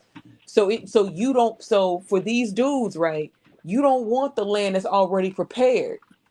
Mm. It's already cut, it's already fenced off. You've done everything, you see it. You don't want that. You want, because at this time it's ego and it's Mm-hmm. real, and for real it's evil. So you would rather break this woman to make her what you want to say. Yeah, I got that one. And then when we don't break, oh, we want you no way. But sir, I was just fine before you came. I was fine when you came over here, and I'm gonna be more fine when you leave. That So I part. There was Exactly. some so white I on so here I am so, that said that hunters don't want to hunt domesticated animals. exactly. And I mean, my thing is, at the age I'm at now, I'm okay. If you come, if you go, my life is not going to change. Now Right. would I like a serious romantic partnership? Of course, but you got to meet some criteria, my G. Yep. You got to meet some criteria. It's the woman I was at 21 is not the woman I am at 41. I value my time. I value my peace. You not gonna come in here, oh babe, I just want to see where this go. Red flag, you need to go. Well, babe, can I get gas money? No. My cousin Tamika said this, and I hollered on the floor. She said, "What girls have you been dealing with that they need gas money, girl?" When I tell you, I fell out. Like gas money. You asking me Gas. for gas. She did gas, You don't gas, get a car. gas money, gas money, You can't and afford.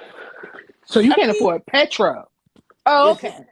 gas money, and my thing is, and I'm gonna drop this jewel because clearly my little sister and I said if you start quoting our father before 10 o'clock in the morning, all is lost. So it's after 10 o'clock, so we might be all right. He said this. He said if you meet a man and he has nothing, don't you give him nothing. Mm, If you meet a man and he has nothing, don't you give him nothing. And it's this steady expectation that us as black women having nothing, and it's so, but pin in that. If you meet a man and he has nothing, don't you give him nothing. But the expectation has always been that black women are never supposed to want anything outside of what society or men want from us, especially our yep. own men. Correct. I'm supposed to be happy and content with nothing. I'm supposed to be heartbroken and bowled over. I'm supposed to have, the sugar and high and diabetes and other people's kids living in my house and have the big church hat and no, and I'm not Men supposed to better not have. complain about it. I'm not supposed to Right. complain. I'm not supposed to be observant. I'm not supposed to do anything else but be this caricature. I'm not supposed to seek my own freedom in that. Audre Lorde said that women are powerful and dangerous. And I Mm-hmm. believe that. The thing that is so crazy about this situation is black women who are healing can see just how crazy this is. We can Right. see Mm-hmm. how crazy this is and prepare our daughters, our nieces, our and nephews in some cases for how crazy the world is. I told my daughter, I said, the worst thing you can do as a black woman is go through this world, don't know who you are. Because Exactly. anybody will tell you. The expectation is, and this is why, they hate free black women, right?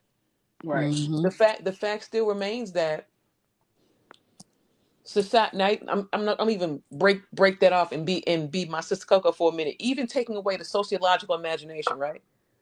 The the finer point of this is black women, according to some black men, black women are not supposed to do anything that we don't want them to do. We're the Mm, only class of women who have ever been brought to these shores, either by the transatlantic slave trade or immigration. We are the only class of women who have ever had a dollar attached to our value. mm, And there are people who don't want to grapple with that. And for that cause and for that reason, some of us, our grandmothers and whatnot, had their trauma kicked in to protect all of us. But now that we're in a position where, like, okay, we need to heal up because this shit is this, we can't do this no more. Now that's problematic because how dare you want to be free too? How, Right. right. how dare you want to say no? How dare you not want all these kids? How dare you not want a man who don't hit you? I was with your grandfather 45 years and he beat me and he drank every day. I don't want that. No. I And don't want that. I want the same freedom that Emma down at the job got. I Hello, I somebody. want the same freedom that I see these other black women in history, like Ida B. Wells, like Audre Lorde, who had Angela, Julia Cooper. I want that. I want the determination to say this is what I want, and who are you to say that I can't have it? And I think especially when dating, we run up against that because again, the black women who know what they want, the heel black women, the neutral black women, and the pick me women, for good, bad, or indifferent, they all know what they want, no matter what that is. And then when you run up on women like us who are like, look, I'm not taking this shit, I'm not taking. You can get this to another broad. right. But here go the killer part, right? Because these dudes are not healed. The first thing they see is she pretty and I want her. Right. And You how dare don't you know. tell them no You because you're right. pretty and I want you. I should have you because I want you. How dare you reject me? Right. Mm-hmm. Mm-mm. How dare They again? How dare you have this? How dare you have this autonomy? How dare you say? How dare you say that? You find all by yourself. And then when you said dude was like, well, if you're an independent woman, you shouldn't be the provider. You know what? On some end, you're right. Which means that if you come in my life, you need to be able to do what I do and then some. Mm. If I am coming, let's just say, for example, if I come in, have my own little apartment, got my car, got my job, with my benefit, the base level for any man in my life should be that. Correct. Yep. That's the base level. You should be able to have your own spot, your own car, and your own money. If you can't bring that, and you asking for gas money, babe, can you cash at me? I would, I'm suited and booted and polished to go out, and you come out with J's that are dusty, sir. Come on now, like on some level, we have to be real about this, which is why these Exactly. conversations are needed and necessary. I gave this particular example on Mike the Voices Lab. I said the community right now, again, my people are sharecroppers and farmers and things like that. So our agricultural metaphors are easier for me. So let's just say the community as a whole right now, right, is a peach orchard. If you Mm-hmm. sit in a high place, all you see is trees, right? But when you Mm-hmm. get down into it, so that's the world looking at us. So us who are actually in the orchard, we can get in and say, okay, this tree is dead. It was a fire back here, so we got to cut this back. We got to cut this down. We got to save this. This tree look good, but it was diseased. The peaches don't look right. So there are some of us who see the problems close up and don't want to fix them. Right. Two, don't see them as problems, and three, there's some of us who are invested to say, okay, you know what? I can't save all the trees, right? But Right. I'm gonna dedicate myself to this patch and get this together. I'm gonna cut these dead trees down. But then you always have folks, well, that's fine. We can always had it like that. I can't believe you're trying to do that. But it's never worked. But it never worked. It worked. The thing is, even the body will adapt to dysfunction. Right. Even if you fall down the stairs and you twist your ankle, you'll limp because the body is designed to keep going, even in the midst of dysfunction. It'll keep going in the midst of dysfunction. That's not the optimal position. All we are at, again, and I keep saying this, and I don't care who gets mad. I know Ari was so happy because I think that's her favorite thing to hear me say. But if but at the same time, if we say that we are going to go forward with this, we have to say what is wrong. And Right. right now we are not all right. The fact and then we don't bring up, black femicide. How you making Oh them numbers up? God. We Oh making my them we God. making them numbers Yeah. up. We not even Whew. let's just say that if all things being equal, let's just say, quote unquote, they're being made up. At the same time, I as a black woman can't take that risk because my history tells me I can't. My Right. Right. history my history tells me that you'll kill me, and so will white people. Right. So we get down to this idea of investment. What are we willing to leave for the generation that is coming? Even if it is one life at a time, what are we willing to do? And at the same time, my stringent belief is if black women took their hands off this community, it would be gone. Yep. Yeah. If we cease to care, if we cease to speak out, if we cease to get educated and come back, if we cease to do anything, all would be lost. And can't no, and there is nobody who could tell me different. Which is why when you come into these spaces with these, again, afflicted and neutral black men, they don't know what to do with black women who have said, I don't need you. And again, I've said this before, y'all have to get past the patriarchy that your grandfathers and them had, where Mm-hmm. grandma couldn't go ahead, and in some cases, because my grandmother was a silent generation. She was born in 28. My grandmother couldn't vote till she was almost 50.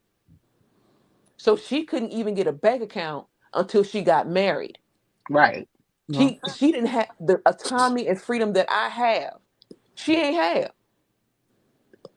And And I I don't tried to say that in a video before, and somebody tried to swear up and down like you shouldn't speak on that because you weren't back then. I was like, but you don't think I what? had? But I they didn't want have us a to go back grandparent. there. They want us to go back there. That's what I don't understand. You don't want us speaking on things we didn't live through. Yet and mm, still you want to take us back to a time that none of us lived through. Make it make sense. Virginia. It don't. It does not make sense to sit back and say something like that where like my mom is a boomer. 11:30. Yes. My mom is a boomer. Get your And son. there's certain Get things your that just wait till she sister. will not learn, will not discuss, things of that nature. But so like I Right. brought up with my boomer mother the difference between racism and prejudice. And she looked at me like I had a third head. And I was like, Mom, you know, black people can be prejudiced. I said, but black people can't be racist. Yes, they can, Linda. You literally graduated high school your senior year, the year they segregated the schools. I'm telling you, Mom, black people cannot be racist. We can be prejudiced. And she looked at me like I was disrespectful. How dare I? And so when you hear people say, you shouldn't talk about that because we wasn't there, so what do you advise us to talk about? Or do you still want us to sit over in the corner and knit and be quiet while y'all spit foolishness that's only getting worse? You know, we supposed to be in the house barefoot and pregnant and Ain't can't nobody get. that. Why we gonna get pregnant by niggas that ain't taking care of the baby? Exactly. But at the Because same they. time, sis, they've always done that, which is why when you take like 3 steps back and really look at this, it's never been. And I'm not saying this with the attempt or even illusion of being anti-black. I love my people. We are amazing and we are dynamic. We could do anything, which is why But speak the truth though. my stringent hope is we have to pull this together. Hmm. The expectation has always been, well, a black woman will fix it. Mm-hmm. A black woman will fix it. Well, even with these dudes, men, my actual grandfather's age would have been like, well, if you just get you what is it? If you get you a good woman, it'll fix it. So then we have to go into what is a good woman? Right. Because my thing is, because that, and just like the version of what a good man keeps changing, the version of what a good woman is keeps changing. And the fact that it was all these people up in an uproar about what Bishop Jake said on a Father's Day special, I'm like, half you Negroes don't even read the Bible or go to church. But let's That go off. But let's go off. And he said, be careful what is born out of pain. And he even said the reason why most of the women act the way they do is because there has been no men. People don't want to own that, because if we here we go again, right? Because one of the last bastions of black male superiority and or patriarch is the black church. How dare a black man tell black women that the reason why they have had to adapt the way they do is because the failing of their leadership. They don't want to right. hear that part though. Well, I just had a conversation with a friend of mine who she's older than me, and we were talking about it was one of those. It must have been Ace's podcast where they Mm, were talking about like if you want the relationship is not ingrained in God no more and things of that nature. And this is a childhood friend, and I said, do you feel like when we were growing up and all of us were in the church, all five black churches in the county was on the same street? I said, do you feel like we were taught this is what you need to do to be an upstanding woman or be a wife or be all these things? I said, do you feel like we were taught that? However, the guys were not taught anything but to make good grades and go play ball. Like they were not taught to be husbands at all. And then mm-hmm. you have the elders in the church saying, especially in that clip with TD Jakes, oh, they didn't get too independent. Ooh, I But have a perfect how example. did that option even come about? How did the women becoming independent even become an option that was put out there if our men were doing what they were supposed to be doing? Right, and and when you watch the entire clip, I watched the entire sermon live. That sermon was powerful. And if you listen to the entire clip, he goes in to say why that is. Now, I will freely say this, because Bishop is like, my daddy would be 75 this year, so he and my father are roundabout that's in that same generation where where those type of men like Jake's, like my daddy, like his brothers, the expectation was, if you have a woman in your life, you're supposed to take care of her. The expectation is you're supposed to protect and provide. That particular portion of, let's just say, masculinity, some of these dudes don't want, because that comes with accountability. That means the buck stops with you. That means if the kid's sick, if ain't no money, if she down, that means you got to handle it. And there's a lot. And again, I say this again as a happy womanist. There are some black women who are like, well, Bishop shouldn't have said anything like that. I understand that. I get that. I can appreciate that. And from where I sit at this age with my gathering of experiences is it doesn't take from the fact that he wasn't wrong.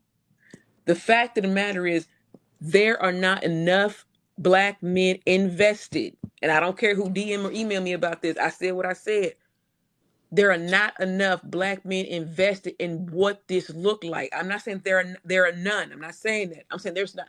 If you go toe for toe, blow for blow, foot for foot, there are more black women invested in us as a people healing and moving Right. forward than there are black men. And I will die on this hill.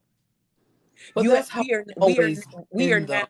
we are now the highest educated demographic in this nation. Most businesses are opened by black women. Most teachers are black women.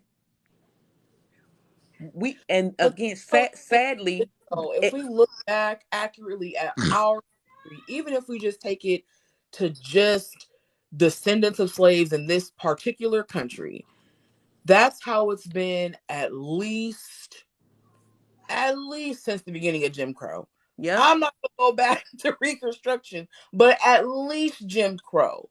That women have been stepping up and stepping in and being the majority of investment into community advancement and liberation. And so when Bishop Jake said that to me, now I get the uproar from other people and I realize that my brain doesn't work like everybody else's. no, Right. it's So true. my question is, what time period are you talking about? Because this is not something that's brand new. What's brand new is that it's constantly in our faces through social media. But if we go Hmm. back to our moms, Mm, grandmoms, great grandmoms, great, if we go back down our lines, we can see this is the holding pattern for our community. yes, We've been doing this. I can see to So that. at what point, it's like, what time period are you talking about? And also, whose community are you talking about? Even from me, when I look back at my family and my line, like my mother, as far as I can see, was the first unmarried mother in my Yeah, line. all Hmm. right, So even through that, I can go back in my line and see that them men still had side families across the town. Correct.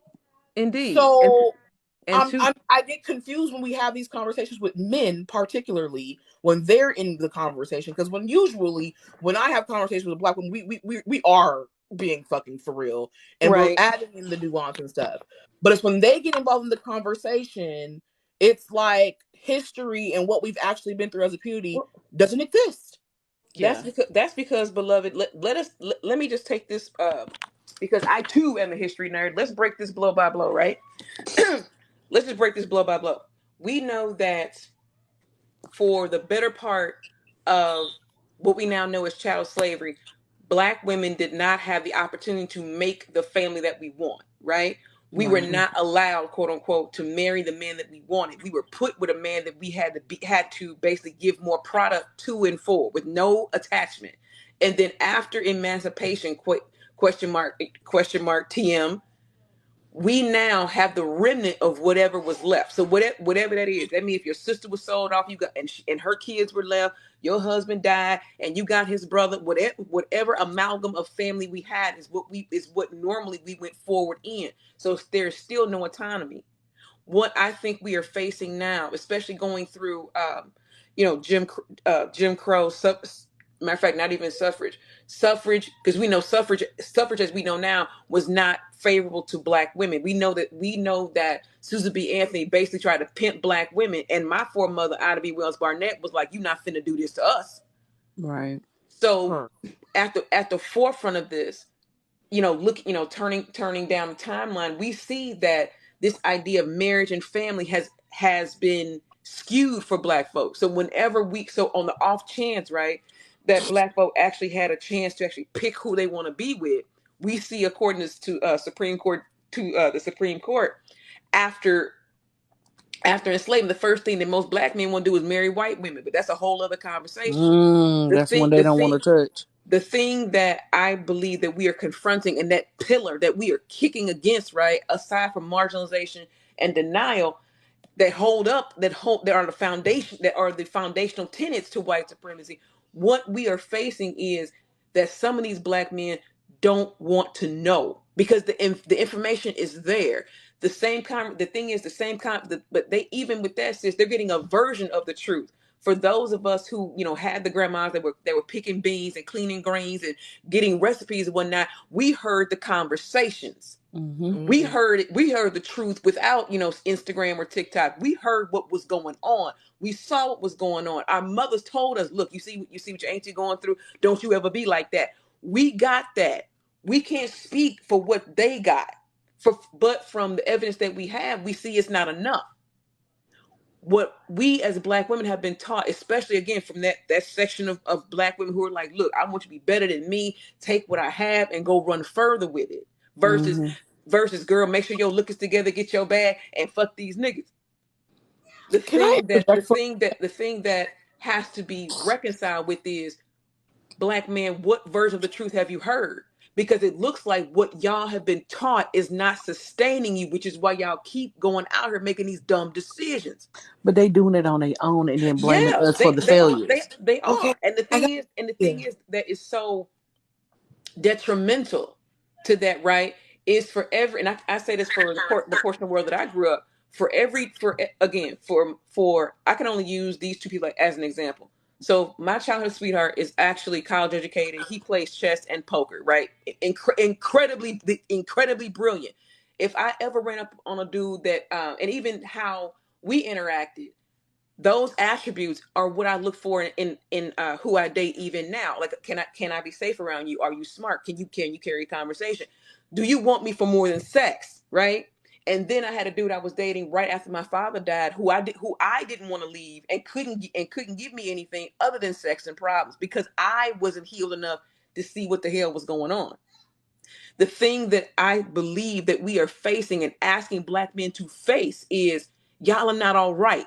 Just like dude who was up here who couldn't give the accurate uh, definition of vetting, sir. All that is being cognizant of what is around you and taking in information and leaving what is not useful. The fact that my sister had to get a piece of paper while she was beating her face to be like, "Sir, this is not what you think it is." What we are really facing as a community is, one, we not all right. We not all right, and don't nobody want to say that. So I have a train of thought. I don't know if it's gonna get so y'all work with me because kind Oh Lord, hold on. Are you if you doing your hair, it'll get to us. If you doing makeup, it might be I've been disappointing. sitting here Because thinking when I you, don't know about oh, this see, are hair you, thing. the hair is laid. Never mind. Okay, so Yes. I yes, I yes, want that color. don't know. yes. I'm telling your wife. Should I'm be telling alright. you finna go. You So finna go be fast. I'm telling you blind. so You blind when and you changed up the talk glass. about huh? Sis, you see she got the pointed glass. You see she got the deep Mm-hmm. knit glasses on. You see she finna go be fast. See. She about to make a point. Yes, she My, is. Did she all right. adjust the glasses yet? Because I don't want to miss that. No, she ain't came back Okay, and so did wait. that yet. So I gotta, piece it together. So I think one of the disconnects in our community is that the women are fighting to be completely autonomous, and Yes. the men are fighting to maintain what's the opposite of autonomy? I don't know. Let's just say they're Oppression. fighting against autonomy. Oppression. If autonomy is freedom, to take away my autonomy means I have So to be accounted to you. So you want to be an oppressor. right. So even outside of like with the relationships, even with themselves. So you Right. were talking about how and just it refreshed I think the dots connected in my mind. So on the plantation, we did have marriages and children. And I Yes. think that's the part that they cling on. What you touched on is that those marriages and those children were forced upon both parties because they needed to produce more money makers.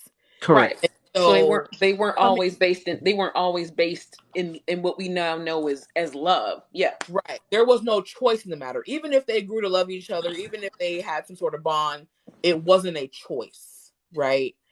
And so coming off the plantation and maintaining quote unquote what you know is to and then coming into a society where that's how it operates your mindset is we need to get married and have kids. Well, for whatever reason on both sides, right?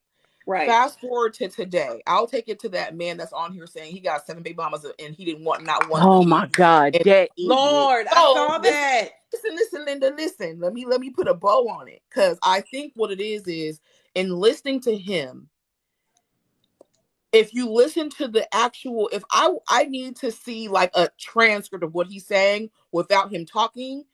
If you listen to what he's saying, he's toggling between I know I did this, but it's not my responsibility.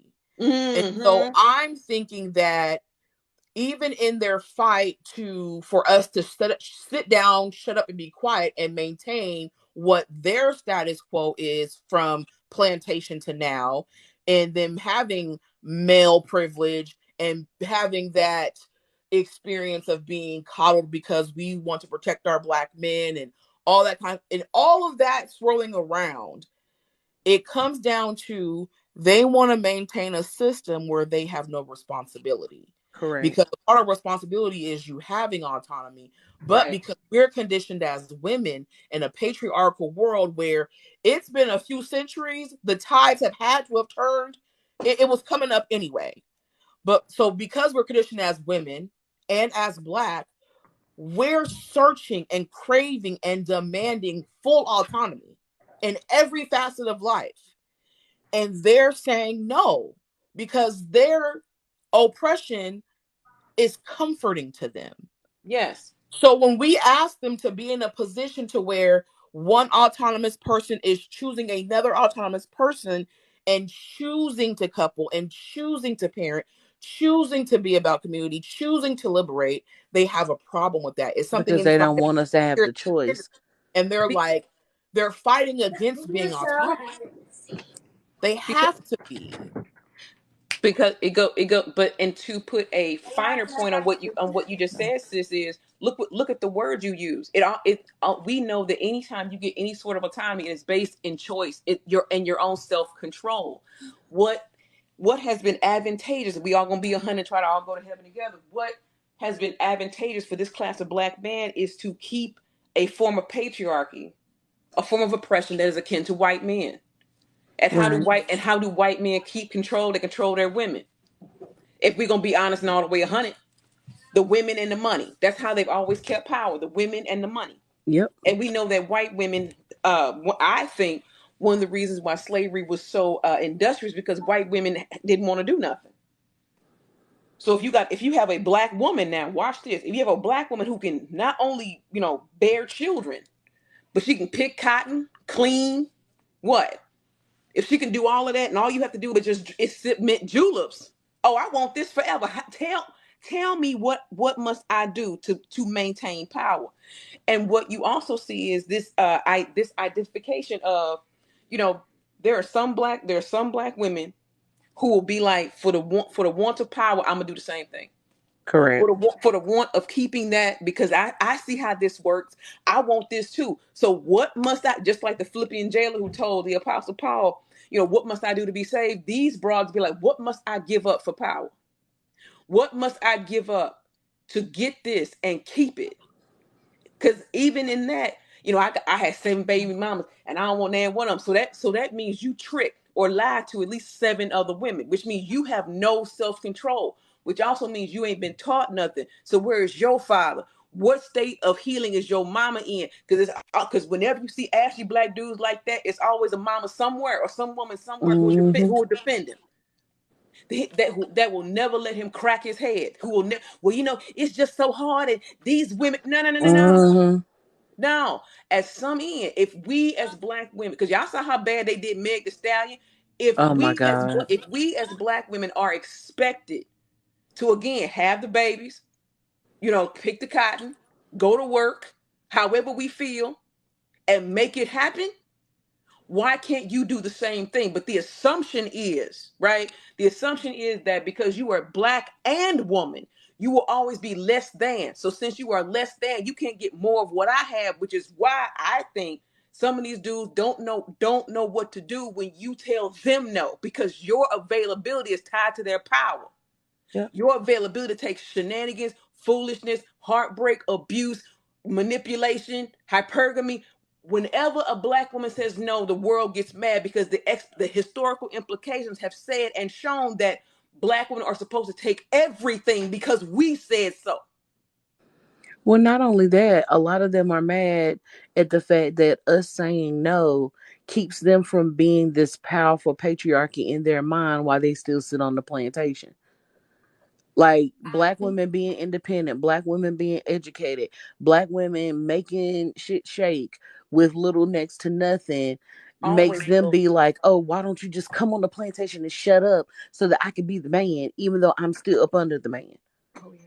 With black women deciding to go elsewhere and do better and figure out what can keep the community thriving, Right. it makes them they're angry. Why won't you just shut up and do as I say? Which is what? Because, but the thing is, look what you just said. The thing is, they've the only, which is why I think on some level, dudes. These type of dudes hate men like Odie. Mm-hmm. You, the only masculine that most black men have seen is what white men have given them. Correct. So they're trying to mirror that and wondering why it don't work. And one of my favorite aunties on this app, Belle Curve, she said, "Y'all forget that black women were in the same chattel slavery as you." They didn't forget, they don't care.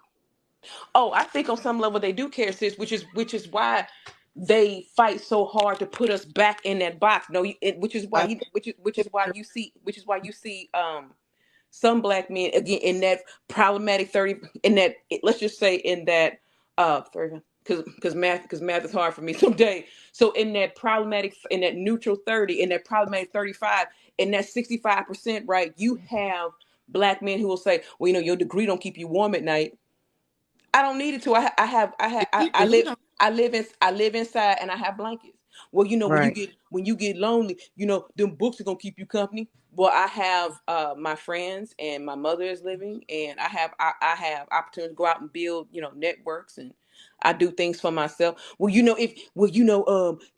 you I fuck you, bitch. So Right. and that's always it. Yep. Because what I'm basically telling you is I'm not going to accept what you're bringing to me. And again, the one thing why I love my sister Coco like I do is the arguments that she has presented on this app for almost a year. No one really has a definitive answer for that. I'm waiting. I would love to She hear. literally has said point by point, this is the problem. Right. These are the problems. Now, these are. Do I have all? And the one thing I love about my sister Coco, that's what she had. That's what she have her black hair and her glasses on. That's when she be studious, right? So when she have her black hair and it be up, that's when she be. That's when she be scholarly, right? And when she says, "I don't have all the answers," I don't. But there needs to be some. Right. We as black women are quote unquote supposed to be able to handle everything. I'm tired, my G. I'm Right. tired. So I'm not go I'm at the age now. Again, Jay at 21 is not the same Jay at 41. And she don't need to be. 21-year-old Jay couldn't help nobody do nothing, right? Right. So the fact now remains that I, in all of myself, right? If you're gonna come to me, you need to come correct. So I can't be a bitch, right? I'm not asking you to have as much education as me, but I do ask, right, that you be able to hold a conversation. I do demand to be respected and valued and my time respected. That's on the floor. That's on the floor. And the fact that, but I think it goes to the fact that black women have anything to say about how they are treated is the issue. Because again, the expectation is you supposed to be a blank slate. I tell you what you think. Right. Child.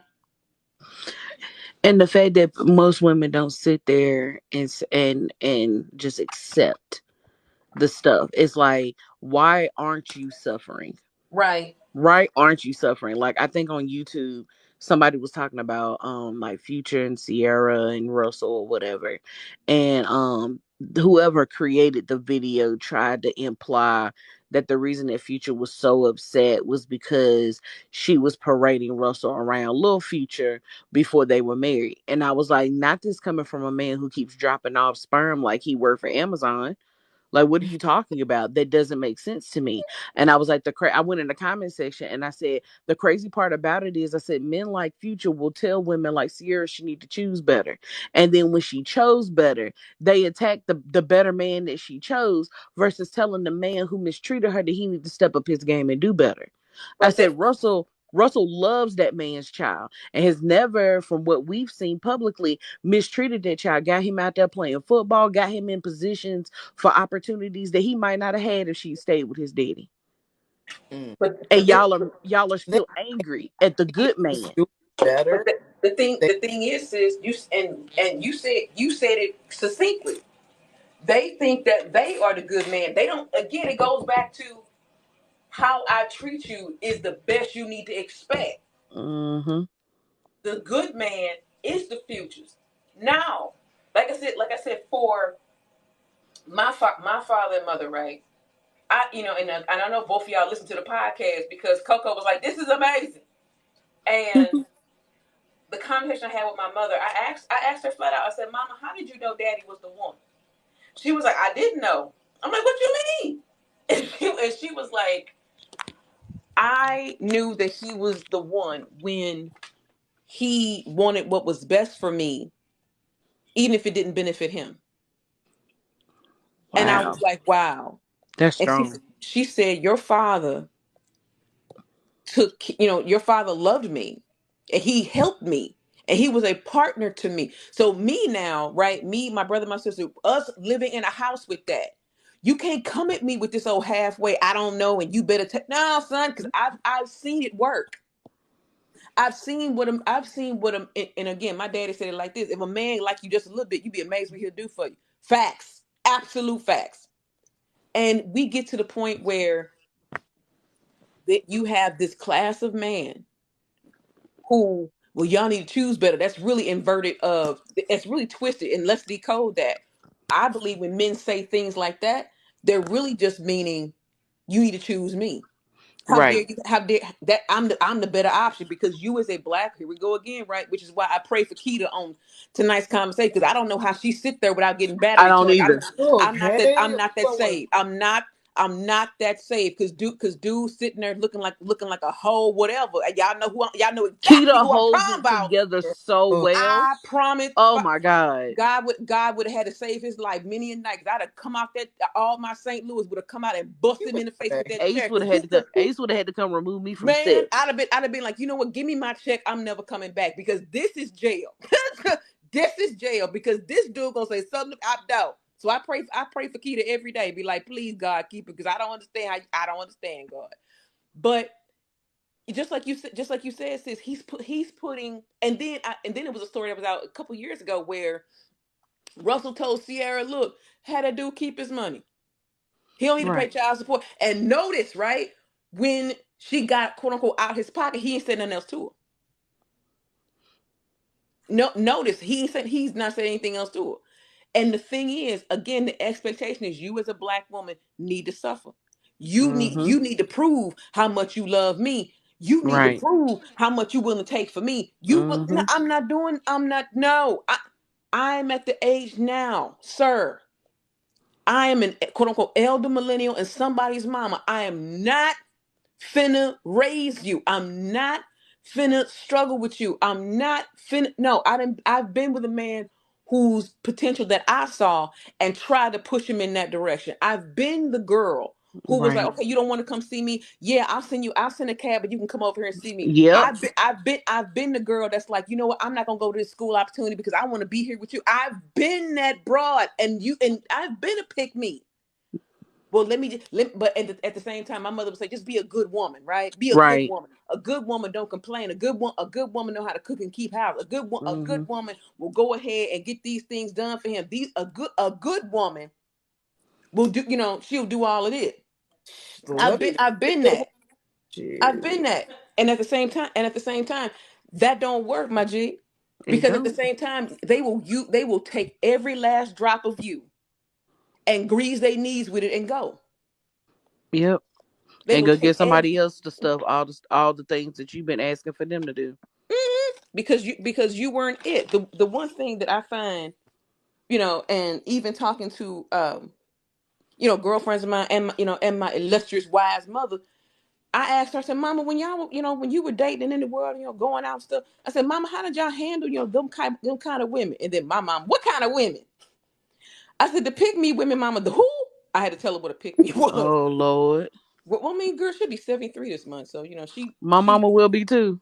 so you have to break down the lingo and tell them what it is. All that we had, then you get a cool slang phrase, right? Mm-hmm. So then she said, "Oh, we always had them." She said, but this is where sisterhood come in, right?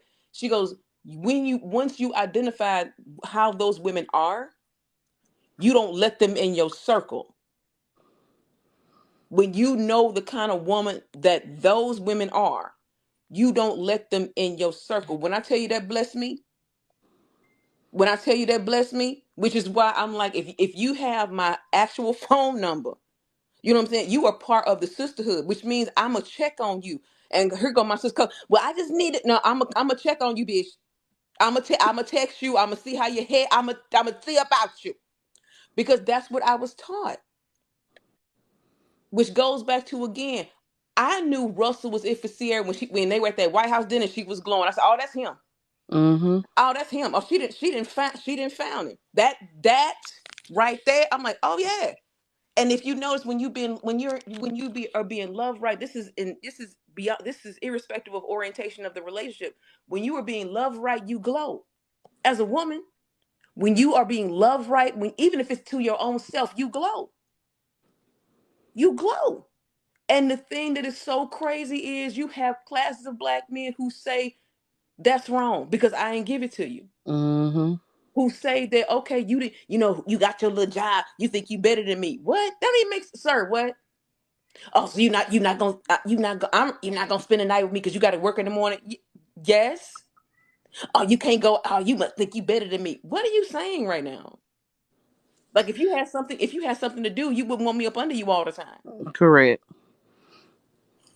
Girl, I can't. I mean, just I was, which is why, on the latest episode of What Jay Said, I'm like, the dating pool is trash. It really is. It's really trash. I'm like, all I'm asking is for you to be a functioning adult. That's A too much for them. Well, functioning adult. how dare you ask them to function when they mama didn't teach them how to function? Ooh. How dare? How Oh, dare Amanda at 36 years old is trying to teach her 7-year-old son about what accountability is and what it looks like for him to properly clean a room and properly wash his butt and teach my child that, hey, no means no, so that doesn't mean you still get the opportunity to touch people. I've had elders in my family tell me I was wrong for telling my 7-year-old son about accountability and that you don't just run around here saying I'm sorry because you want to get past the situation versus you being responsible for the choices that you made. that's it. How dare That's we it. ask them to function when they mama didn't? That's it. That's it. Where do pass the plate? That's it. Pass the plate. Yes. That's How it. dare we? How dare we ask them to function when they mama didn't? While they sitting back here holding resentment against their mama because they daddy didn't walk out and it had to be her fault. Because what did she do? What did she not do to make that man stay? What did she not do to keep that man She there? she wasn't a good woman. She wasn't a good woman, but Good she woman. made sure I was straight. But I resent her because she the reason my daddy left. Not the fact that your daddy was trash. Right. Or he was hitting on her, doing her bad. It couldn't be that because it's Hold on. what? I have one cookie in my bag. Please? Yes, get one cookie Why there's so many junk? because it is, unfortunately. Because it's always black women's fault. Yep. It's always our fault. We can't. If you had just been a good woman and picked better, now and even going back to this future thing, Sierra got look. I knew Sierra. He wasn't it because when you see pictures of them, she wasn't glowing. She wasn't glowing. She looked real mad. She wasn't glowing, and yet at the same time, it's her fault. The relationship didn't survive, not because he wouldn't do her right, but because she wouldn't take what he gave her. Why should I come into a situation where all you do is look? I'm sure Sierra could tell her daughters this now, but why would you go into a situation where all this man could do is make babies and problems? Ooh. That all he know how to do is make babies, beats, and problems. Because he's not going to act that way with me. My what it do is good enough. It'll keep him And together. Oh, that's okay, exactly bitch. what I was talking Okay. about at the beginning of this, Coco. Remember? Oh, he's gonna be different with me as we Hold can on, show him. And I went through that delusion for at least 15 years. girl. A And that's what potential. He has that's the why I be potential of looking at. being a good man, and I'm just gonna pull it out of him. That's why I be looking at this Blueface and Krishan thing because I was like Oh, God help Come your on, sis. the moment that she wake up and realize what she gave up for this parking lot demo, nigga. Oh, He grab that sparkling water. when she wake up and realize what she gave up for a dude basically selling mixtapes out his trunk. Oh God, mm, mm, woo, mm. mm, and it's gonna be I'm ugly. waiting It's for the gonna be tell all. ugly. It's I'm gonna waiting be for the tell all. I want somebody to get their hands on her get the and book. wake her and I want shake the her book. I loose. want the book because I want the book. I can't. I cannot wait for her to wake up. Can you help And I me? cannot wait to find out who gonna remove them damn tattoos. She gonna have to Girl, go to LA for that. yeah, she She is. need to wake up and wake up fast. This man is pimping her, Yeah, he and is. I have no problems with saying that. He is. He's absolutely pimping her in the worst possible way. Supposedly, from what I heard, is sis gave up what a D1 scholarship for track to Yeah, I heard about that. to It go hurt chase my him. heart. No, I mean have y'all not seen the most recent problematic comment he has made? He No. said if she would like him to be a feature on her music, that she needs to have sex with Rick Ross and some other rapper before he gives her a feature. Woo! Mm. He is pimping her. And Literally. That's but crazy. here it goes, sis. But here it go. The fact that she willing to take it though. Here we go with this Hmm. idealization of struggle Where love. are her friends? Here we go with this bullshit of you need to take what I give you. Which is why some of these dudes don't want a woman over 25 because she didn't been through something. You can't come at me with that. You can't tell a real woman that. Well, if you need a feature, you need to sleep with this person. I'll bust. I'm not that same. Meanwhile, I'm not that same. she's supposed to be pregnant with his baby, but he's talking Allegedly. about he gonna have sex with somebody else for him to be a feature on her album or a single. He just be saying. I think he just be saying shit to see if she'll stay with him. He's a professional troll I like feel Lil Nas X, like except Lil Nas is actually in funny. my unexpert opinion, I feel like she is the first person he can live out this thug fantasy with. Yep. Yep, I like that thug. I'm using that thug fantasy. He Yes, want to be a thug thug. fantasy. Or just take my Oh seat. my god, I'm It's stressed. true. I'm like when she wake up When and she wake up, realize God, just when what she she gave wake up, up to chase a dude who basically selling mixtapes out his trunk. Help? Woo! She gonna she gonna she gonna need medication, bro. She when is she not gonna be wake up, okay. when she wakes up, I need somebody to be there for her to make sure she don't hurt herself. Girl, Because same. the realization could snap her psychologically. Like, cause we're just watching it and it's just like, honey, like I really want to be like, Rashawn, baby, come here, sugar. You did you eat today? Right, Let's get you on a. Do you need right, some water? You might be a little dehydrated sometimes. It right, makes your thinking not clear. right. When I she brought you. wakes up, I need somebody. I pray Woo. somebody is there for her. It's gonna be ugly because again I say that because when I had that moment when I was dealing with this dude from the time I was 19 to 22, when I woke up and was like, this dude will continue to do this unless I stop it. He will continue to take, like I said, take Yeah. every drop of me, and when he done with me, grease his knees with that and go. It won't matter. And the thing is, the craziest thing is, I remember I broke up with him when I was at work, right? So Mm-hmm. he called me to work with this crazy situation, and I was like, you know what, I can't do this no more. This dude told me I gotta go the rest of the day like this. How can you do this to me? Now keep it in mind, all the shit you done put me through for 3 years. I tell you, I don't want to be with you no more. And you upset. And you upset. And even his father said, he said, Dominic, Jay is a good woman. Here we go again, right? She a good woman. If you lose her, you're gonna be sick. And what happened? Sliding down the window, snot crying. Snot and cry. I Oh hate when they do yes, I that. just want my baby back. No, no, you don't. I hate when they do that. What you crying now for? When I was crying, you went out. Come on now. When I was crying, when I needed you, when I was pleading, if you love me, why you do me like this? You ain't got nothing for me. I'm overreacting. You don't know. You stressed out. You can't deal with this. I'm nagging. You ask for too much. Okay, cool. So I take all them hits Mm-hmm. and build myself a way out of this and be like, no, player, it's over. I can't believe you. You know I love you. Get out. No. No. Exactly. Ah, that's my sister Tiffany. Basically, too little, too late. Everybody in the chat, go follow Tiffany because she's a writer too. Yes, Tiff. That's my sister. Yes. Wait a minute, hold on. Look at the chat. Where the chat? Hold on. Yep. And Okay. all her books are on Amazon. Her latest one is M Dashes and Musings. I love my pen sis. Yes. Well, I need to stop playing and email Jay. I've been started on this book 3 times. I got to do better. I got to do better. I'm surrounded by too many educated black women to not be learning Girl, as much as I can.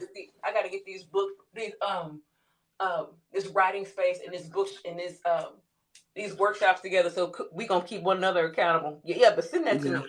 But yeah. that be the part though. Like when you done gone through something, and then when you wake up and be like, I done lost, and then it's not even sometimes sis the money that you lose. It's the time.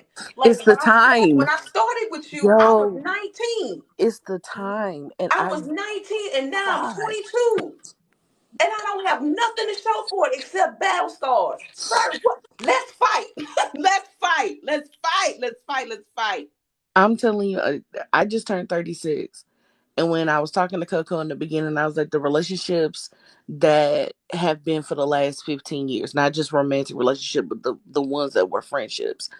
I don't know if I don't know what my brain was producing through those relationships to where I was led to believe that these were all very healthy and sturdy and stable relationships.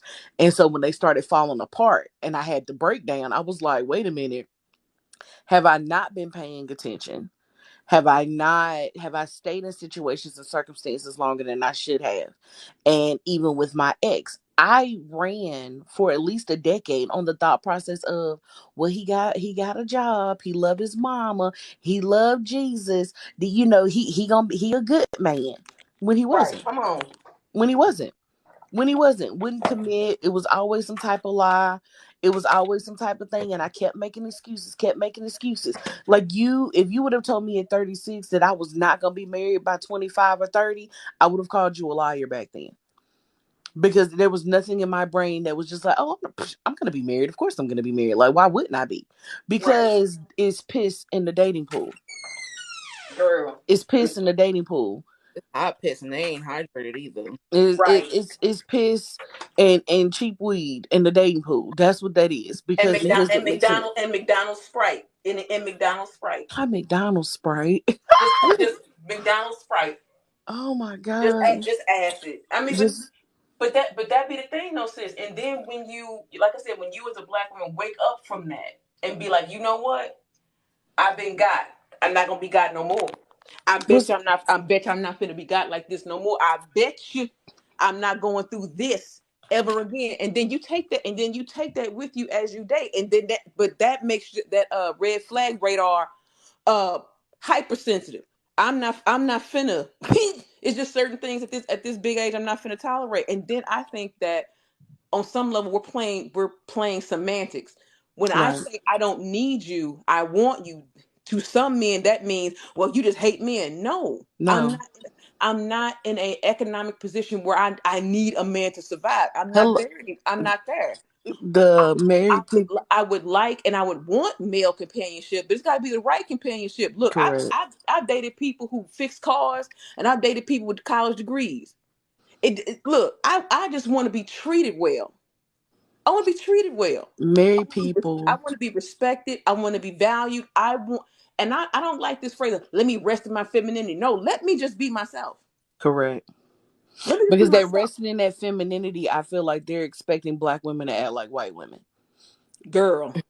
I'm sorry. They're expecting us to have a certain type of temperament that we were never afforded. Not our ancestors, not our grandmothers, not our great grandmothers. None of that.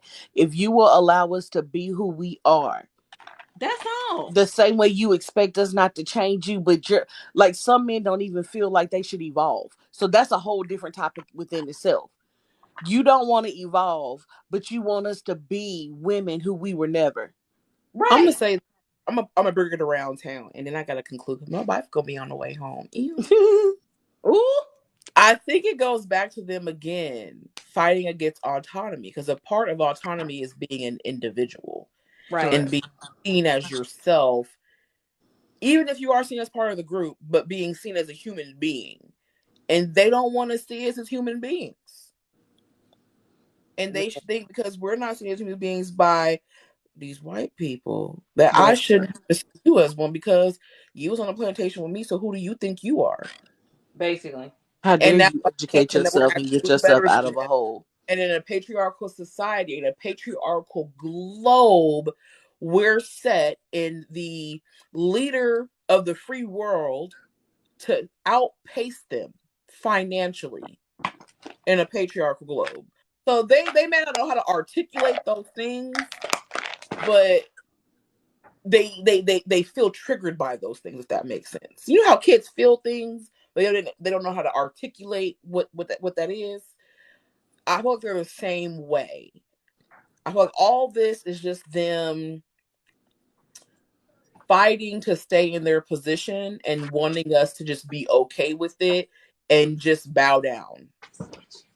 But that's just very similar to the podcast that you had us on, Coco, where old buddy was like, yeah, he got all these kids, but he waiting on the days for them to get their welfare.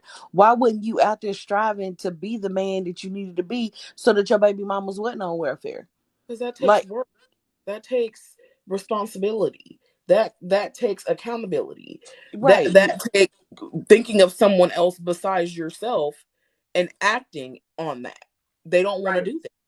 And so then that contradicts their whole black women are destroying the black community thing, because most black women are always singing about not just the children, but the But community then within that itself. goes back to the point where we were talking about how, like, they don't want to know the history, because if they knew the history, they would understand this is how it's always been for us here. They would have to see us as human. Yep. They don't want to. They don't. It's not they don't want to. They don't. How they're dare we? resisting How their dare own we tell them liberation. about our struggle as black women when we need to be caring more about what the police is doing by unaliving them in the street? But then when I ask the question of what does the situations and environments look like for black men in these panels to discuss what their future look like, especially after Takeoff was unalived, Mm-hmm. crickets, crickets. There's no reason Takeoff should have lost his life. None at all. So where are our red pill Hotep podcasting children of Kevin Samuels? Why are y'all not having group conversations about how to keep yourselves alive that don't have nothing to do with us? Right. We ask those questions, silence. But then over here, well, we going across these because y'all are unbearable. Then leave, baby. Go, Oh. honey. Please go. Do you want a snack? Do Right. you want a juicy juice? Which Uh, one? Do you need a blanket and a pillow as you go? Because Hell, them spirit flights I've heard be bumpy. look, they sell the pillow and blanket combo set in the children's section at Target. My son just got a Spider Man one. We can get you a little set and pack you a bag and go with more than $500 if you go into DR, and just go. If going over there helps you figure it out, Corey, shut up talking about gushers and a bottle of water, please. I hate him. But it's just it doesn't make sense. Like, and I've realized that I can't be arguing with everybody's grown child on this app, because some things are not meant to be understood, because they really want the D, what she say, they really want to D the submitting. I think I'm reading that wrong. They not going to do nothing but submit to the foreign woman's way of life. Ooh. Oh, okay, I missed that sentence. Okay. I mean, she Oh no, ain't wrong. they submit to palm colored women easily.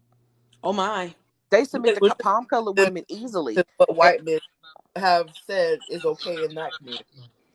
right. But look, they trying to bring back Jim Crow in Mississippi. Okay. I just saw Oh, that. okay.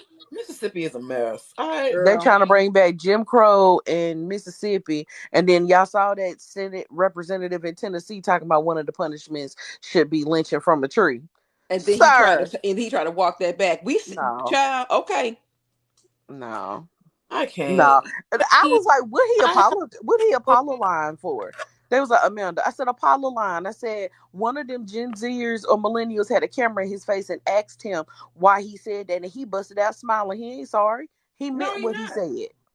But at the same time, y'all fight to not find out that your pawpaw is on page 94 of the history book. Okay.